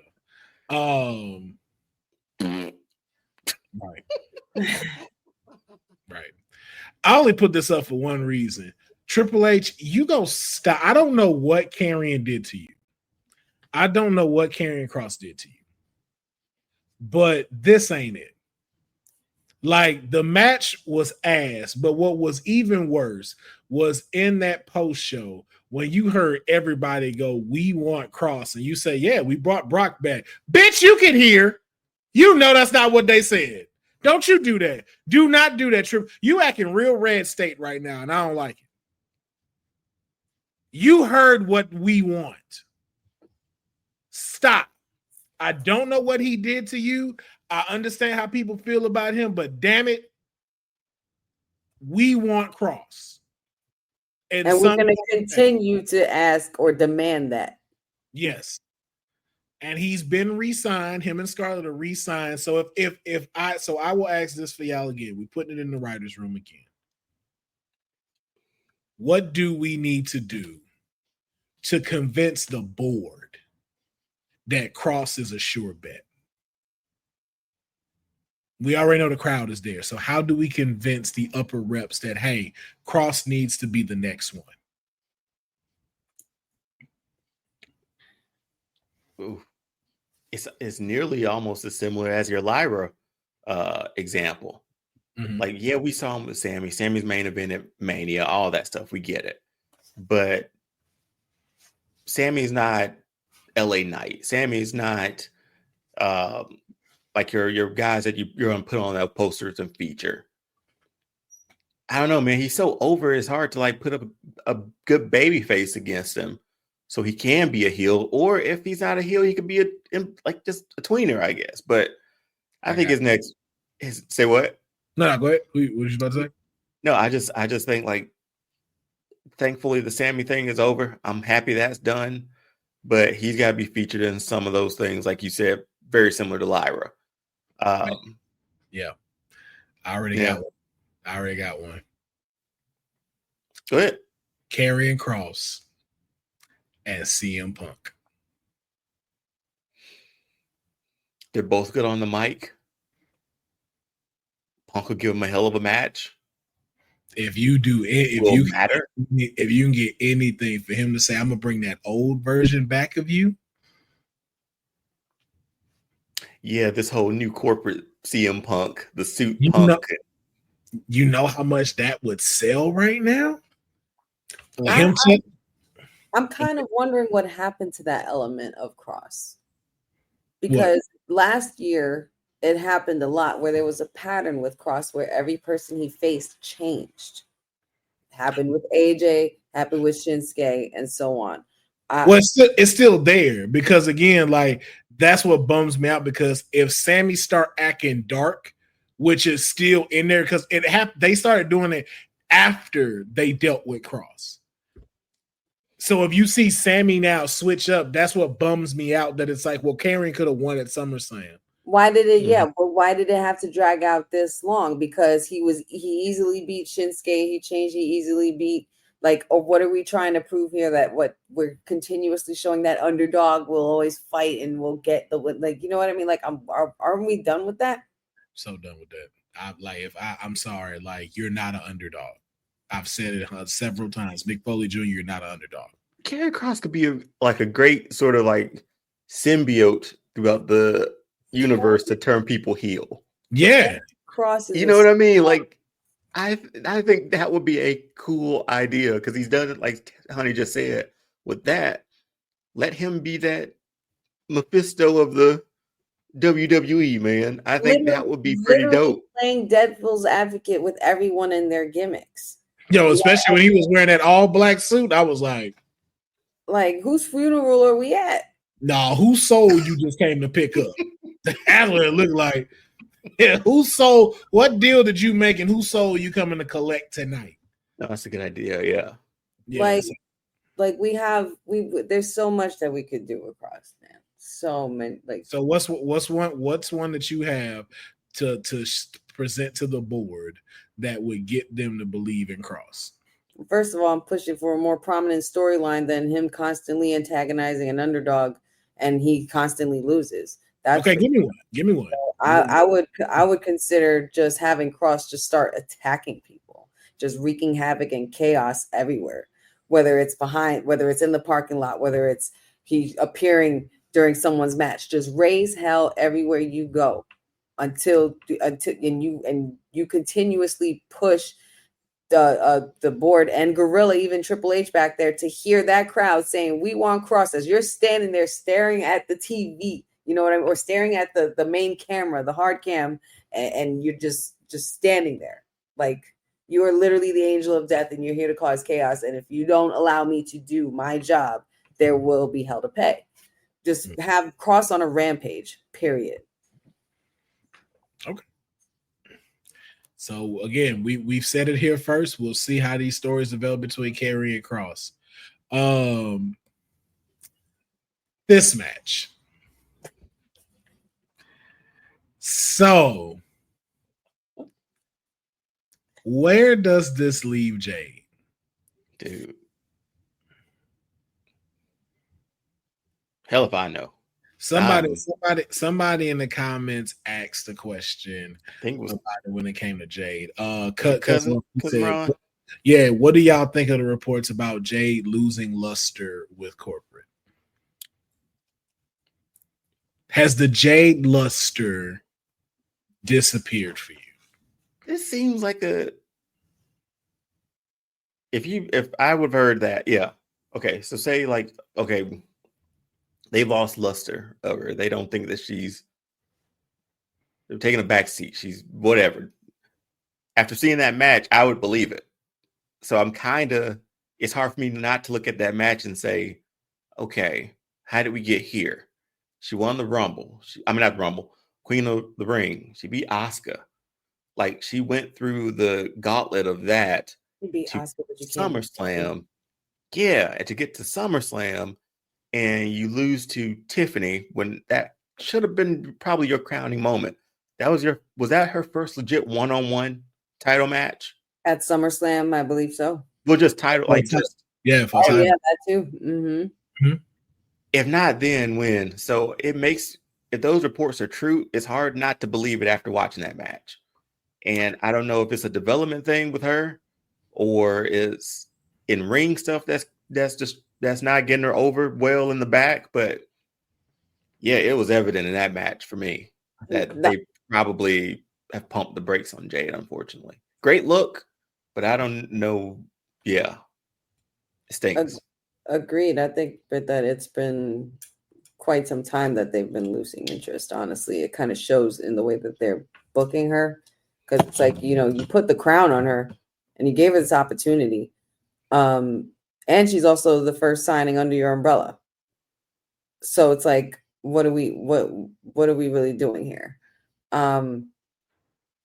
I think honestly, and I hate to say this, but I think the whole big three and the story with Naomi kind of got bigger than her. You know what I mean? It became a hot storyline, like not so much overall, but I'm just saying as of right now, as to what could have led to this this luster that's going on with her. But I would hate to think that Jade's career is just based on everything revolving around the big three. Like, I don't want that for her. You know what I mean? Like, she should be a dominant figure. Unless you're pushing her in a direction for her to turn heel. Not sure where you're going with her. You still could have done that with the title, though, you know, because Tiffany was still over. And if Jade beat her, I mean, we already had the Boo Your Mama thing a few weeks ago. So you could have done that with the crown, even with the Asuka match. I mean, of course, I'm not going to sit here and say, you know, anybody could dominate Asuka, because that's not true. But I'm just saying, if you wanted to book Jade in a certain way, have her completely squash Asuka as like a shock, you know, for shock value. And, you know, I don't know. Maybe I'm wrong. Maybe I'm wrong. I don't know. Okay, I'll be the guy to rip the Band-Aid off. Since y'all not going to do it, I'm going to be the guy to go ahead and rip the Band-Aid off. She is the reverse Bret Hart. Full package there. Your in-ring capability sucks. I'm sorry. And I'm going to be the one to say it. The fact of you doing this move and us blatantly see you take her leg and put it on the rope, your ring IQ is not great. I'm not finna fully blame her for it, but she should have went to NXT first. Y'all should, again, I understand why y'all wanted to promote this, why you wanted to throw the big three in, but again, it's all surface and nothing inside. And that is the problem. Yeah. Your in-ring performance is not great, and you need training. You are the female Goldberg, and that is not a good thing. Damn, Deonne, you're stabbing both of us right now. Hey, you ain't lying. He mixed yours and mine in one. No, I'm saying because it's like everything is there. Like, Tiffy deserved better in this match. This should have been a match where athleticism was showcased, and it wasn't, because the skills just have not gotten a chance to develop. One, y'all don't let her be in the ring long enough. Most of the time when she is, y'all give her squash matches, and that's every 3 weeks when you put her in something. You're not allowing her to be in stuff to develop. And I don't know if it's because of how her contract is set or what y'all have her doing, but we see it, and we saw it here on a big stage, that performance-wise, it does not add up, and everybody does not need to keep carrying her in a match. It is not fair to them. It was not fair to Asuka to lose this and have to carry her in Queen of the Ring. It is not fair to Tiffy that she has to carry this woman at SummerSlam with the title on the line. This was Tiffy's first SummerSlam as a champion. And she had to go through this performance, one of the shortest matches, and the women's title is on the line. The Women's World Heavyweight Championship opened the show. And this was the bathroom break match. And that's all to do with Jade and how corporate is pushing her out. Send her ass to NXT. Send her ass to development. Let her develop. If it's because she's a little bit older and she feels like she cannot commit to the next 10 years of doing this, then y'all need to establish her in something else. But putting her in the main picture, having her being shown all of this right now, you are doing a disservice to her, and you are doing a disservice to us as fans. Like I said, I'm not finna shit on this woman. I am upset at how y'all are trying to deliver this because y'all are setting her up for failure. It was Send that woman to development. It was definitely a misstep from the start. Because I think we've all had discussions about that. Should she go to NXT or should she go there? I think, given how NXT was at the time, we were like, not sure. But the growth of it, because that wasn't the was that she could have been a shining beacon for that during the time. You're right. At the time, that would have been a big get for NXT too. Yeah. We see that women's division down there now, and the reps she could have gotten with those women, and how much better she could have gotten. It was all there for it, man. I didn't want to say it, but Will, thanks for saying it. I don't want to rip it off as bad as he did, but it needed to be said because it's like when she's in the ring, she's like counting, or she's like talking through it, or like, hey, you got it, you good? Like it's 1, 2, 3, 4. Yeah, it comes off that way. So, like, honey, you ever watch somebody dance and they count their steps while they dancing? Absolutely, and I'm so quick to point that shit out. Hate that. That's a pet peeve. Yeah, stop. That's why you practice. Stop counting in your head. Just listen to the music. You know the steps already. You practiced it hundreds of times. Just do it. It comes out like she's doing, like it comes out instructional. So what's next then? You could have, if you really wanted to, and somebody said it here too, you could have had her attack Tiffy after she won. Just, man, send her to NXT. Send her to NXT. Let her develop. And again, this is directed to Jade. Jade, if you don't feel like you're finna be able to commit to the next 10 years, say that, so we can figure out where to place you. Mm-hmm. But you need work. And you have everything else there going for you, but you do need to get your in-ring capability up.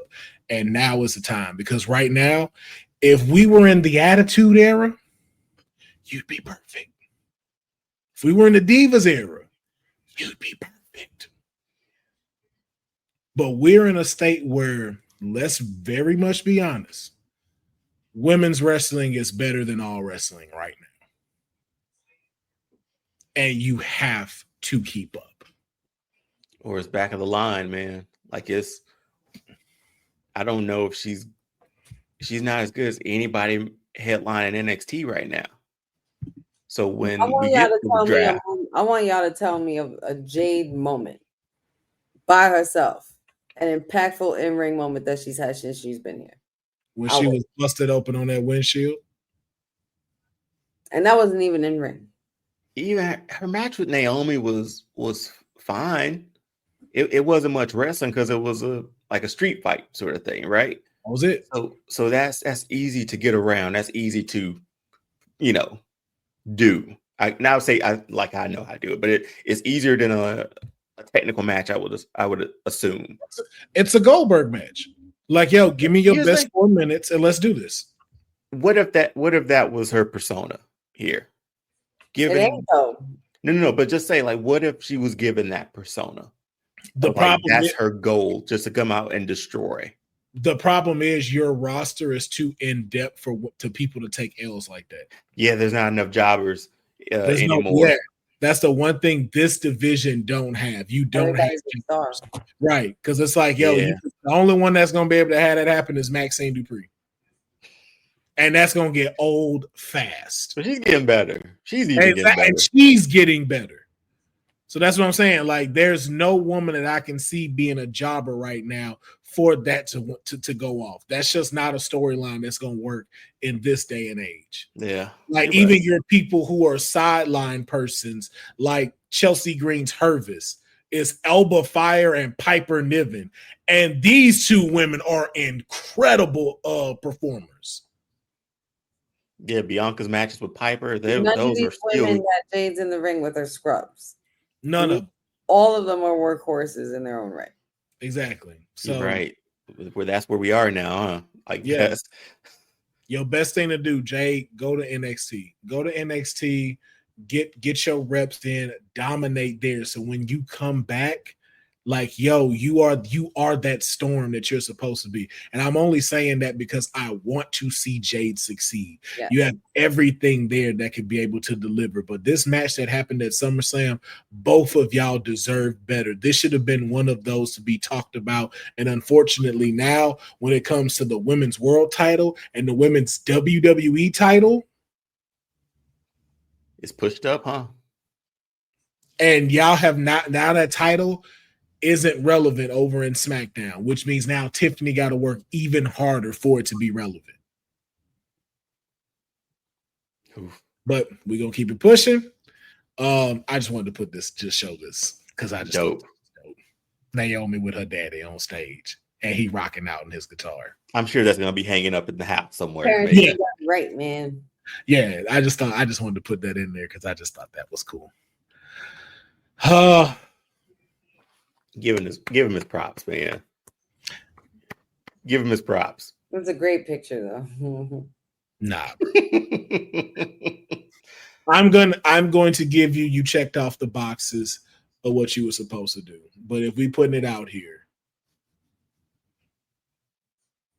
I'm sorry, if we're going from I appreciate Jelly Roll taking his spots. And if Jelly Roll did anything, Jelly Roll showed me that we got a little bit too high with the bar when it comes to celebrity people doing this. Oh, and come on, man. And had to remember, like, oh yeah, okay, some of them all can't do this. I want you to really think about that match. That fucker did nothing. Okay. It was a lot. Was it a lot of window dressing? Yes. A whole lot. That match went on far longer than it needed to. The over dramatic walk back to the ring was so stupid. It was entertaining. It was entertaining window dressing. It was. I'm not taking that away. But when you started being a part of what it was, night one, right? That was night one, correct? Yeah, it is night one. Yeah. Right. You have other matches that could have had that time. Okay, I got a quick question for Honey. The crowds were great throughout the night one, but I specifically remember this match being louder than most from the lead up to it. Yeah. It seemed like the crowd was into it. The crowd and I think that stole it on TV to me. They were very into it, and they were those were that's not extra volume that they're kicking up on their mics or screens or whatever. They were really behind Jelly Roll. There was a lot of people there for Jelly Roll, rooting for him. Like anytime he would make a face or do any kind of movement or do any kind of thing, like people just went crazy for him. Like I guess a lot of the majority of the people that were there were fans, of him musically, I'm sure, but it's not easy to get up in there and take a whack at this kind of stuff. Young guys like Logan Paul make that shit look easy and everything like that. But you have also these guys like Jelly Roll that, but it seems like it's something that genuinely like he wants to try to do. Like he seems very invested and very interested in it. Like he showed up on NXT, he was watching it in the audience and stuff like that. He said he would surprise us, and he technically did. Yeah, because in the pre-show they showed him training and all that stuff. How he moved down to Orlando, or is it Tampa? Tampa. Orlando. Yeah. So it was. I mean, he surprised you with what? I think for me, it was more enjoyable than I thought it was going to be. For me, that man did three moves. He started the match off. Again, window dressing, but entertaining window dressing, man. I enjoyed it. Man did three moves in a 20-minute match. He took a beating too, man. You gotta respect that. Man did three moves in a 20-minute match. I didn't mind it. That should have been 7 minutes. Oh no. The entrances alone were longer. That should have been 7 minutes. Was it entertaining? Yes. Was it? And we got the Randy Waterfall pyro. Like we got that too. So hey, that we didn't really get to see because they changed the camera angle. It was a good night. It was. Like I said, I'm not fully knocking it. It's just one of those like, why we couldn't just have a triple threat match with the three of them, and then they become a one contender. It's down the road.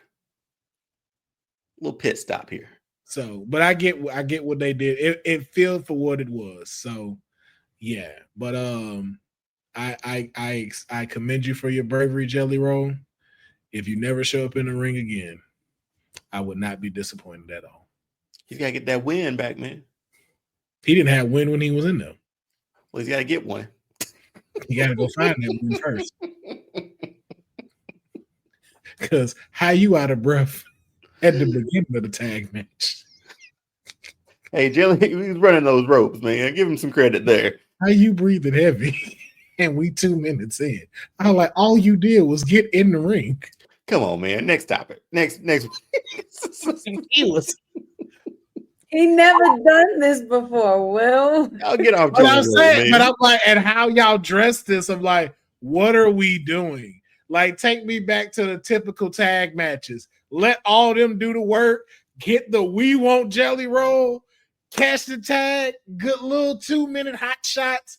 Tag in Randy again. Little double finisher. Done. Why y'all running this man around like this man was doing this like Logan and Bad Bunny? But then you would have came back and said it was still a filler match, man, because you knew what was going to happen. It is a filler match. It was a filler match with this. It was just an overextended filler match.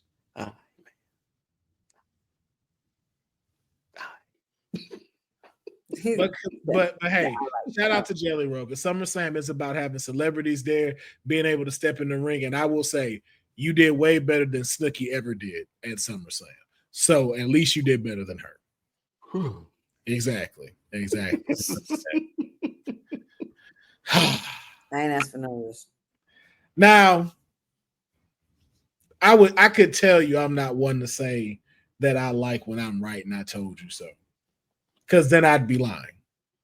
Because I love when I tell you so. And then my Wilstradamus powers kick in. And this was the ending of night one. I said it.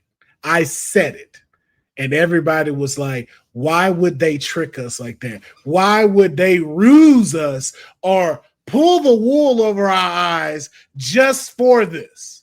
All of you doubted me, with the exception of Honey. Honey did not doubt me. But the rest of you were like, nah. Why would they do anything like that? Why would they ever just have him fake an injury? No, he's gonna be out. He's done. He's finished. Nope. I said, no, this will work. This will work. Feel like a work. And you know what? Seth, shout outs, man. That was some good ass acting because you had me convinced that something went wrong, dude. Something went wrong. But I couldn't deny what you were saying, Councilman. I kept saying it to myself after it happened. I'm leaving the parking lot with Patrick. I'm like, yo, he's a snake. We should have known this all along. Like, people should have just seen this coming. Like, but yeah, go ahead. I know, Deonne. I know it hurt. Deonne got the lean back. He's like this, like, because you know it. Because I said it. I was like, yo, I was just giving you your time, man. I was just giving you your platform. That's all. I appreciate that. But I called it. I said everybody was just like, no, they said he out. I said, you know who didn't say he was out? Michael Cole.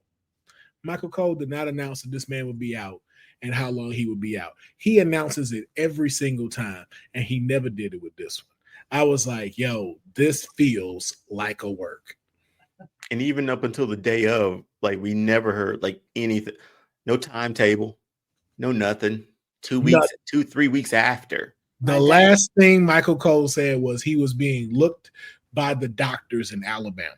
Because there was too much swelling to take a look at it there. That was a clever way of not going to get an MRI, perhaps. Yes. My guy CM Punk didn't even have the title held up for people to get their cameras out. And Seth just completely did what he does. Stomped him in a Chelsea boot. Did what he does. And it made things a lot more interesting now because, you know, you have the aftermath of what happened on Monday, if you guys saw Monday and everything like that. So it's just like. That's what your punk ass get for doing that to Jeff Hardy. Now we're cooking. Vindication. And Drew. Yeah, Drew had that coming. That was on him. Shouldn't have put it in his face like that. That's on you. That was your fault, Drew. You lost that. Jeff Hardy fought a hard battle, won the heavyweight championship, and then here you come. You deserve it. You deserved it. And that's how you end the night one right there. That was just perfect ending. Yeah. What a vision. Right. The ruse of the century. First the heist, now the ruse of the century. And can I just say, Seth, I know you was using this time off to hit the gym and shit. Because when you came out, dude, I was like, Seth is where all these back muscles come from? Seth is back. I'm like, what happened to the back? Where's the dad bod? Where's the root? Where does Batman back come from? What you been doing? Because when he won that title and he was like, with the title and Paul Heyman with the the Titanic moment and shit, I was like, yo, Seth, you bro, you literally prepared for this moment and now you about to run the whole shit. Seth Rollins said, I'd rather risk hurting my back and leg all over again before this man ever holds the title again. He didn't even have it for a minute, bro. But I think there was something online that a report said that he had it like a minute or a few seconds less than Drew McIntyre did. That's what I heard. They didn't want to throw out the time, but I heard it was less than Drew McIntyre. Hilarious. That's amazing storytelling. I can't wait for McIntyre to put that out. I think it's this picture where like somebody put Drew in it too. No, it's the one where he's sitting down. He's laying down. Bored at work. When we're all sitting. What I tell you, I was like, yo, I don't know who made that, but you are a godsend. I'm like, thank you for your service. I hope he tagged Drew in that or they tagged Drew in that because I want to say Drew shared it. I believe Drew shared it. So, yeah, I think so. If memory serves me correct, because as soon as it popped up, I seen him tweet it out because I was like, yo, this is magical. That's such a great and it damn near looked like he in there too. I was like, yo, serious. Like he ran in the ring from backstage real quick after winning his match. Like all right, we out. But also, shout out to WWE for giving us successful cash-ins this year too. Yo, thank y'all for making us see why he won Money in the Bank. Because I was like, you know what? This is that particular one where y'all tell us to enjoy the ride. This is it. Okay, now I see why he won. And after that, I wasn't so mad about LA Knight not winning it because Monday happened. I was like, which was an incredible match. We'll get quick and fast on those though. But with a tear. What do you want to talk about? Meet Superman. Am I? Cody Rhodes defeated John Cena. It was beautiful. 2-time WWE champion.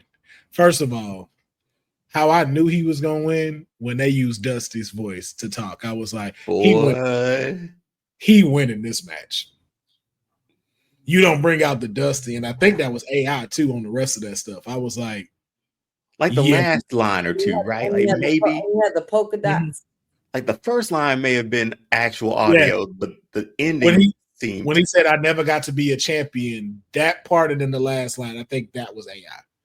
But still, man, that was again goosebumps, right? Yeah. When I saw that, I was like, he winning this match. I like for me with this match, this was incredible. I did not see it coming. I will say that I did not think Cody was going to get it, but also to see of how much these people truly believe in Cody as he is the person that is going to usher into the next generation. For John Cena to fully get rid of the heel thing and for him to be able to pass the proverbial torch like The Rock did to him and you passing it to Cody. I was like, this is what it is for me. I was like, I'm okay with this. When I saw it, I was like, yo, this is how we know, like, yo, wrestling is going to live on. Yeah, and to have a babyface take over like that, babyface to babyface. We talked about it before. These are Cena was the babyface. Now Cody is the babyface for wrestling. Yeah. That match was hell, man, because every move, I'm like, and I do this when I get anxious. I'm sure y'all probably do too. I kick out 2. I put my shoulder up when we get close to 3.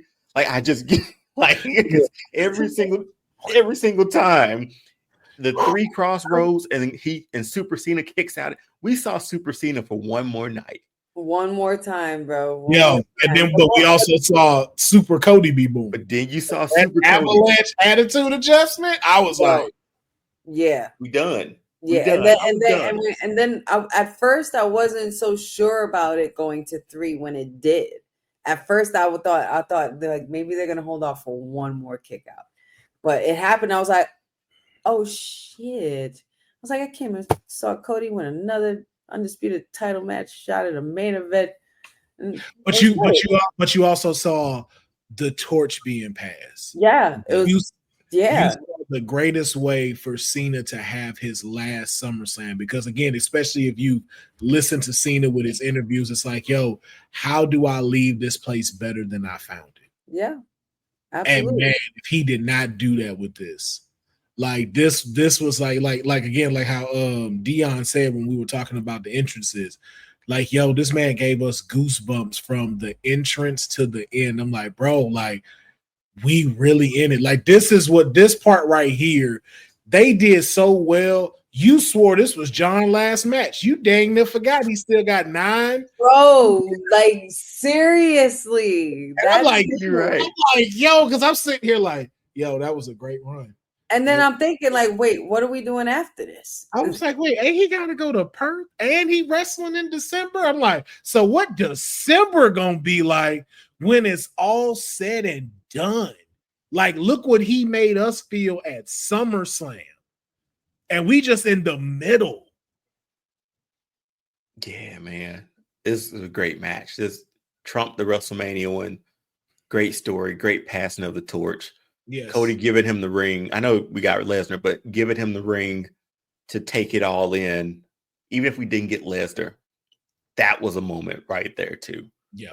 To see him and seeing him on his face and seeing the look, and like, I damn near cried. I was like, yo, I've talked so much shit about this man, but I'm gonna miss you, yo. I'm gonna miss the shit out of you, Cena, because you gave us nothing but entertainment through and through, and you gave us nothing but your best always. Every time. Always.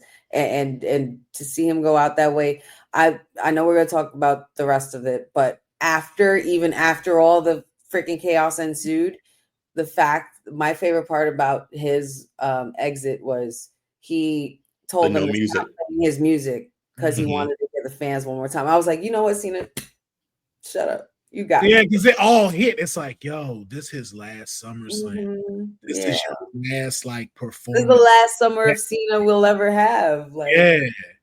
Because again, think about it. Like, I don't think he's gonna be in a big stadium like that for the rest of his time here. Maybe Perth. Maybe Perth might be as big. Where's Survivor Series? Is that anywhere? No, that's in San Diego. It's not that big. It's not as okay. It's big. Right. It's not. It ain't MetLife. You know what I'm saying? Like, yeah, WrestleMania was in MetLife. Like, that was your last big arena match potentially. You know, unless he goes to Crown Jewel or something like that. But like, even so, with that, like, this is it. Think about it. Like, he was sort of that champion going through the wilderness until now. Like, there was a stadium show here and there, maybe a Mania every year, and he was the guy. And now we get to a point where they're doing stadium shows multiple times a year now, multiple nights a year now. He's saying, like, how can he leave it better? Dude, he's left it better already. Like, he left it better years ago. He totally has. To take us through the wilderness now to give us this. I mean, yeah, it was such a good moment, man. Just a good night. And then we were taken back to the 2010s when he was leaving the ring, and all of a sudden we got.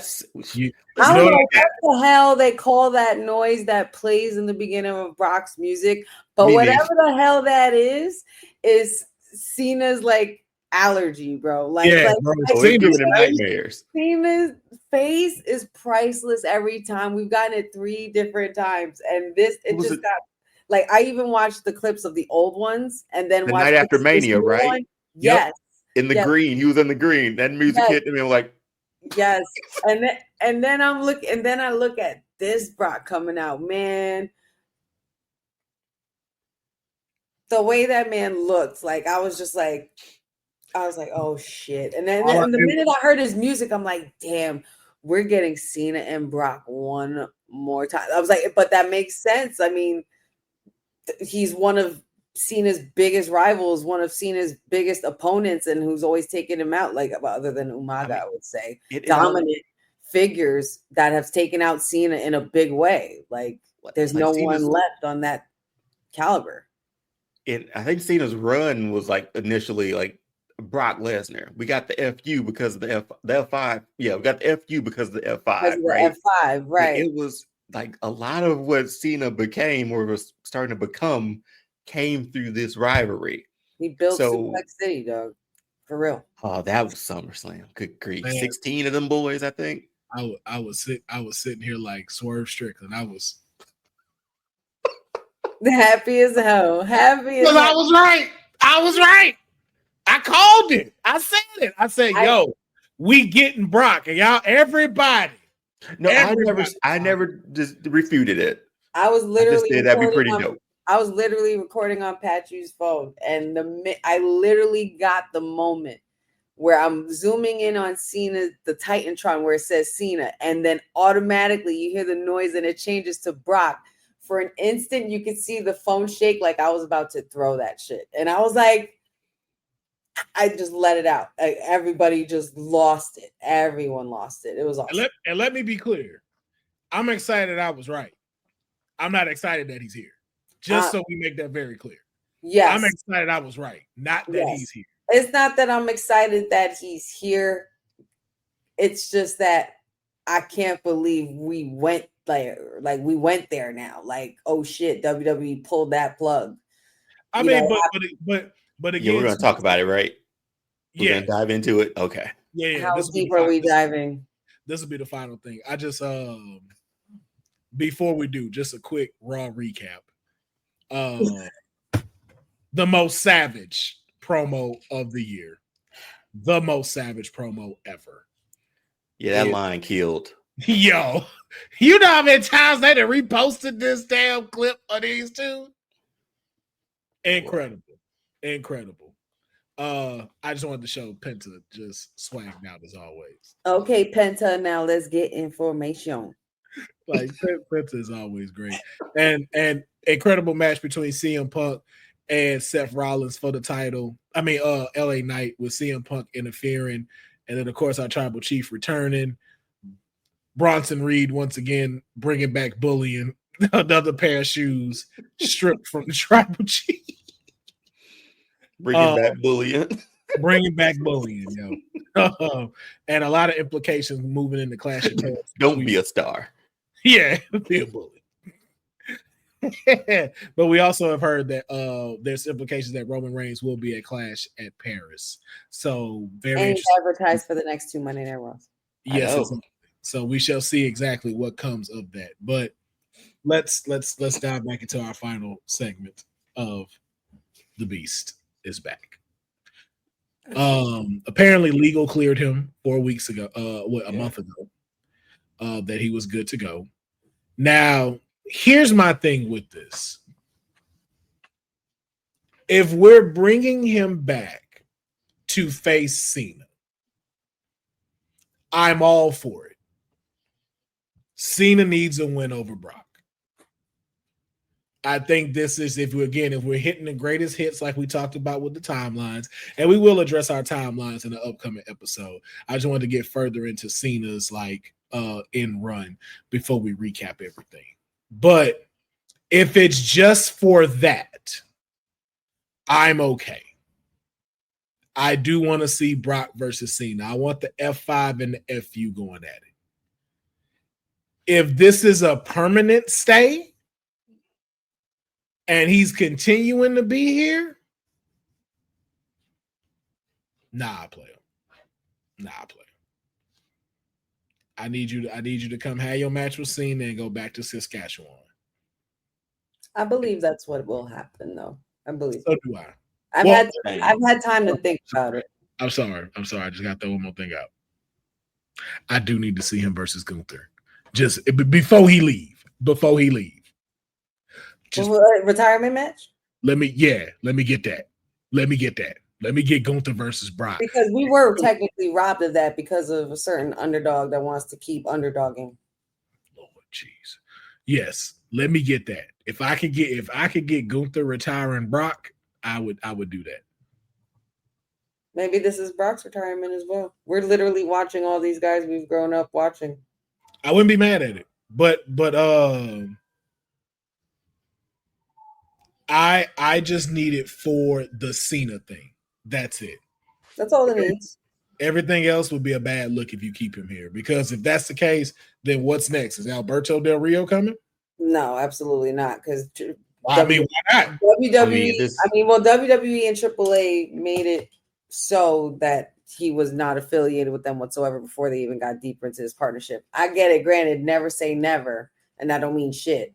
But in this case with Brock Lesnar, because I did have time to think about it, I'm like, you know what, maybe he is here for a one-off, because probably not just, this is Brock maybe ushering his retirement before he not retires Cena, but has the last match with Cena. This is probably something that was also at Cena's request, because Cena always pretty much thoroughly enjoyed working with Brock. He requested, and they've come up together, in the same company and promotion growing up and everything like that in the business. However, I think a lot of us have tended to forget that we are no longer in that Vince McMahon realm anymore, where he will be backed and protected by that. So if this is a one-off, and this is UFC, I'm not sure what his relationship is like with UFC in that regard either. So not sure how well they ended on terms and everything like that. But if this is just a one-off for Brock, or maybe a two-off potentially for his retirement match, for whatever that may be, then I would be okay with that. I'm just still shocked that he's here and we're saying his name. And we said, we said we've had many discussions throughout this year if he would be back or not. And we should have known that WWE, no matter what, will pull that plug if it's for the right moment, for the right time, the right value, the right, the right event. And it's SummerSlam, which technically was his pay-per-view with PLE at one point. Yeah. Just keep in mind, man, Will is always right. Just as long as you remember that, you're okay. All we needed y'all to do is just start cutting us the checks. That's it. Taking, Logan changing up your finisher, exactly. Joe Hendry coming out of fridges after I said that should be your executive order as president, if that were the case. Brock coming back and Seth cashing in. You had a double whammy with those counts. And we know WWE stand for Will wins everything. So, what are we doing? What are we doing? You know what? You ate that up. Come on now. That's what WWE stand for. Will wins everything. I'm with that. What are we doing? Any thoughts, before we get out of here? Yeah, real quick. I mean, I know he went through legal and all that stuff too, but he was still was he named in the stuff with Vince, or by name, right? Yeah. Yeah, you a part of that. You right there with John Laurinaitis. You're there. In there. You know what I mean? You all ain't shit. It's interesting. It's just interesting as wrestling fans, I feel like, too. And I'm gonna speak for myself too in this, but I think his shirt is one of the top sellers on Shop right now. His stuff.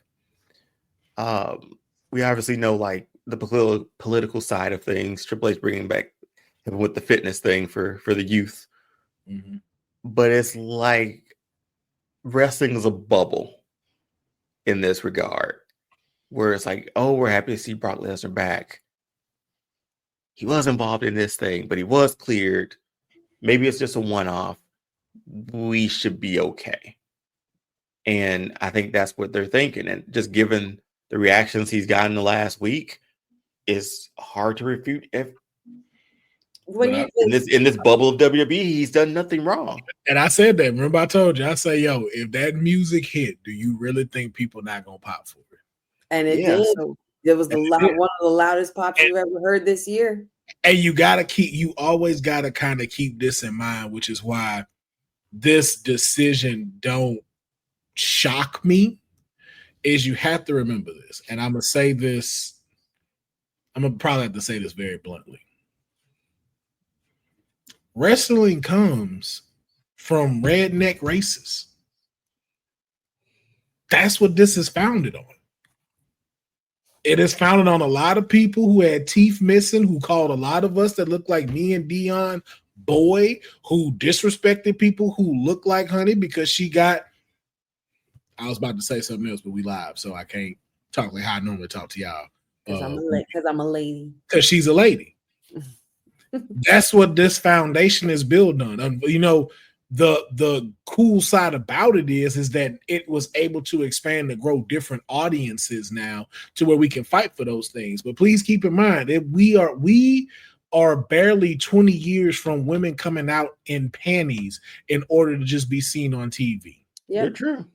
In this entire business, we have only had, if memory serves me correct, we've only had 5 black WWE champions that held the WWE title. Legit WWE title, yeah. And over the 50 years of them being here. You see AAA standing behind Donald Trump. That should tell you everything. And that's the thing. Like, that King of Kings music hits, we still pop. Like, that's the wild world of wrestling a little bit. But I think about Janelle Grant to turn on a TV and see Brock Lesnar being cheered by 60,000 people. That probably hits her a certain way. That Farouk was not a WWE champion, Sage. That just hits. What you say? What? No, here, Sage, he put in the comments. Farouk was not a WWE champion. Should have been, but never was. But yeah, WCW as Ron Simmons. Yeah. But yeah, it's just a weird wrestling bubble here, man. That and you gotta remember, it's money. Money is the root of all evil. I was literally just gonna say, y'all, there's literally the only factors and reasons as to how this happened is because box office, ticket sales, star power, ratings boosting, storyline shakeups. You need to do something. You're at a big point with Cena's career towards the end of it. How do we not pivot in a big way, but how do we shake shit up? You shake it up by bringing someone back who's pretty much a controversial figure at this point in WWE because his name is mentioned with certain allegations that are just completely like disgusting. Yeah. And that trumps decency at the end of the day. And even though it's not even a thing of decency, it's being able to use ignorance as bliss. Because if we're having a conversation about it, it's like, okay, this man's name is mentioned in some stuff. Most people don't even know what that means. Most people are looking at it like, okay, I know Vince McMahon did some stuff, but they've never given the details of what Brock has done. But yet, you'll still bring him back. Now, it's again to even line up with what they're saying. Velveteen Dream was proven innocent in what his stuff was, and they still will not touch him nor contact him. That should tell you the industry that we are in. That should tell you how these people are. But just like within storylines of how we see with heels and how we see with faces, you have to find your place in what makes you allowed to accept in this product and which storylines you want to go into. And that's the unfortunate backside of this coin that is so messed up because of the fact that, like, yo, we're really only here worried about this moral side. We're not worried about this moral side. We're worried about making money. We're worried about putting on a product because that's not going to sell. Businesses don't have morals. Yeah. And you have to remember that business does not have morals. You can go into anything right now and see it in a moral compass. And then especially partnering with folks like Disney. Disney does not have a moral compass. You will put millions of dollars to promote Agatha all along, but you will not promote Ironheart or Eyes of Wakanda because you want to give the perception that Black people do not make money when you put them in the forefront. The same way this place does this. True. So when you start peeling back the layers of all of this, this is America, and America is a business. So you have to find where you can be able to be okay with the stuff and where you can take a stand. Mm-hmm. And that's unfortunate that is just a harsh reality that we live in right now. Yeah. But to not say it in a dark cloud and keep it there, we have seen what happens, and we know that the audience does matter. Because at one point, they did not care about women wrestlers. And then what happened? Hashtag give women a chance. Now they're the greatest division ever. Mm-hmm. We never thought we would see Kofi Kingston win the WWE Championship. And we rode for this man. We rode for Daniel Bryan to become a champion. So again, there's always a silver lining in the shit sandwich that they're going to try to feed us. And it's just up to us to always remember that. Yeah. Well said, man. Appreciate that. And with that, we're going to at least cut it so we at least save 30 minutes and it's not 3 hours. So we tried. Just 30 minutes over. But it was a lot to cover. SummerSlam, recapping it, big news. We did a lot, but I promise you, we're going to get back to our 2-hour time. But we appreciate y'all checking in with us on the Kayfabe Podcast.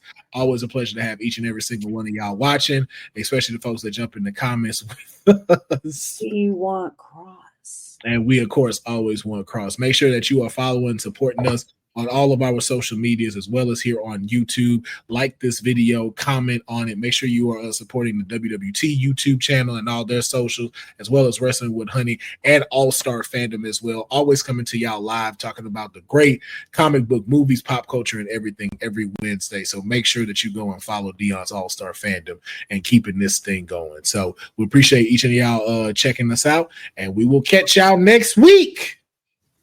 Peace.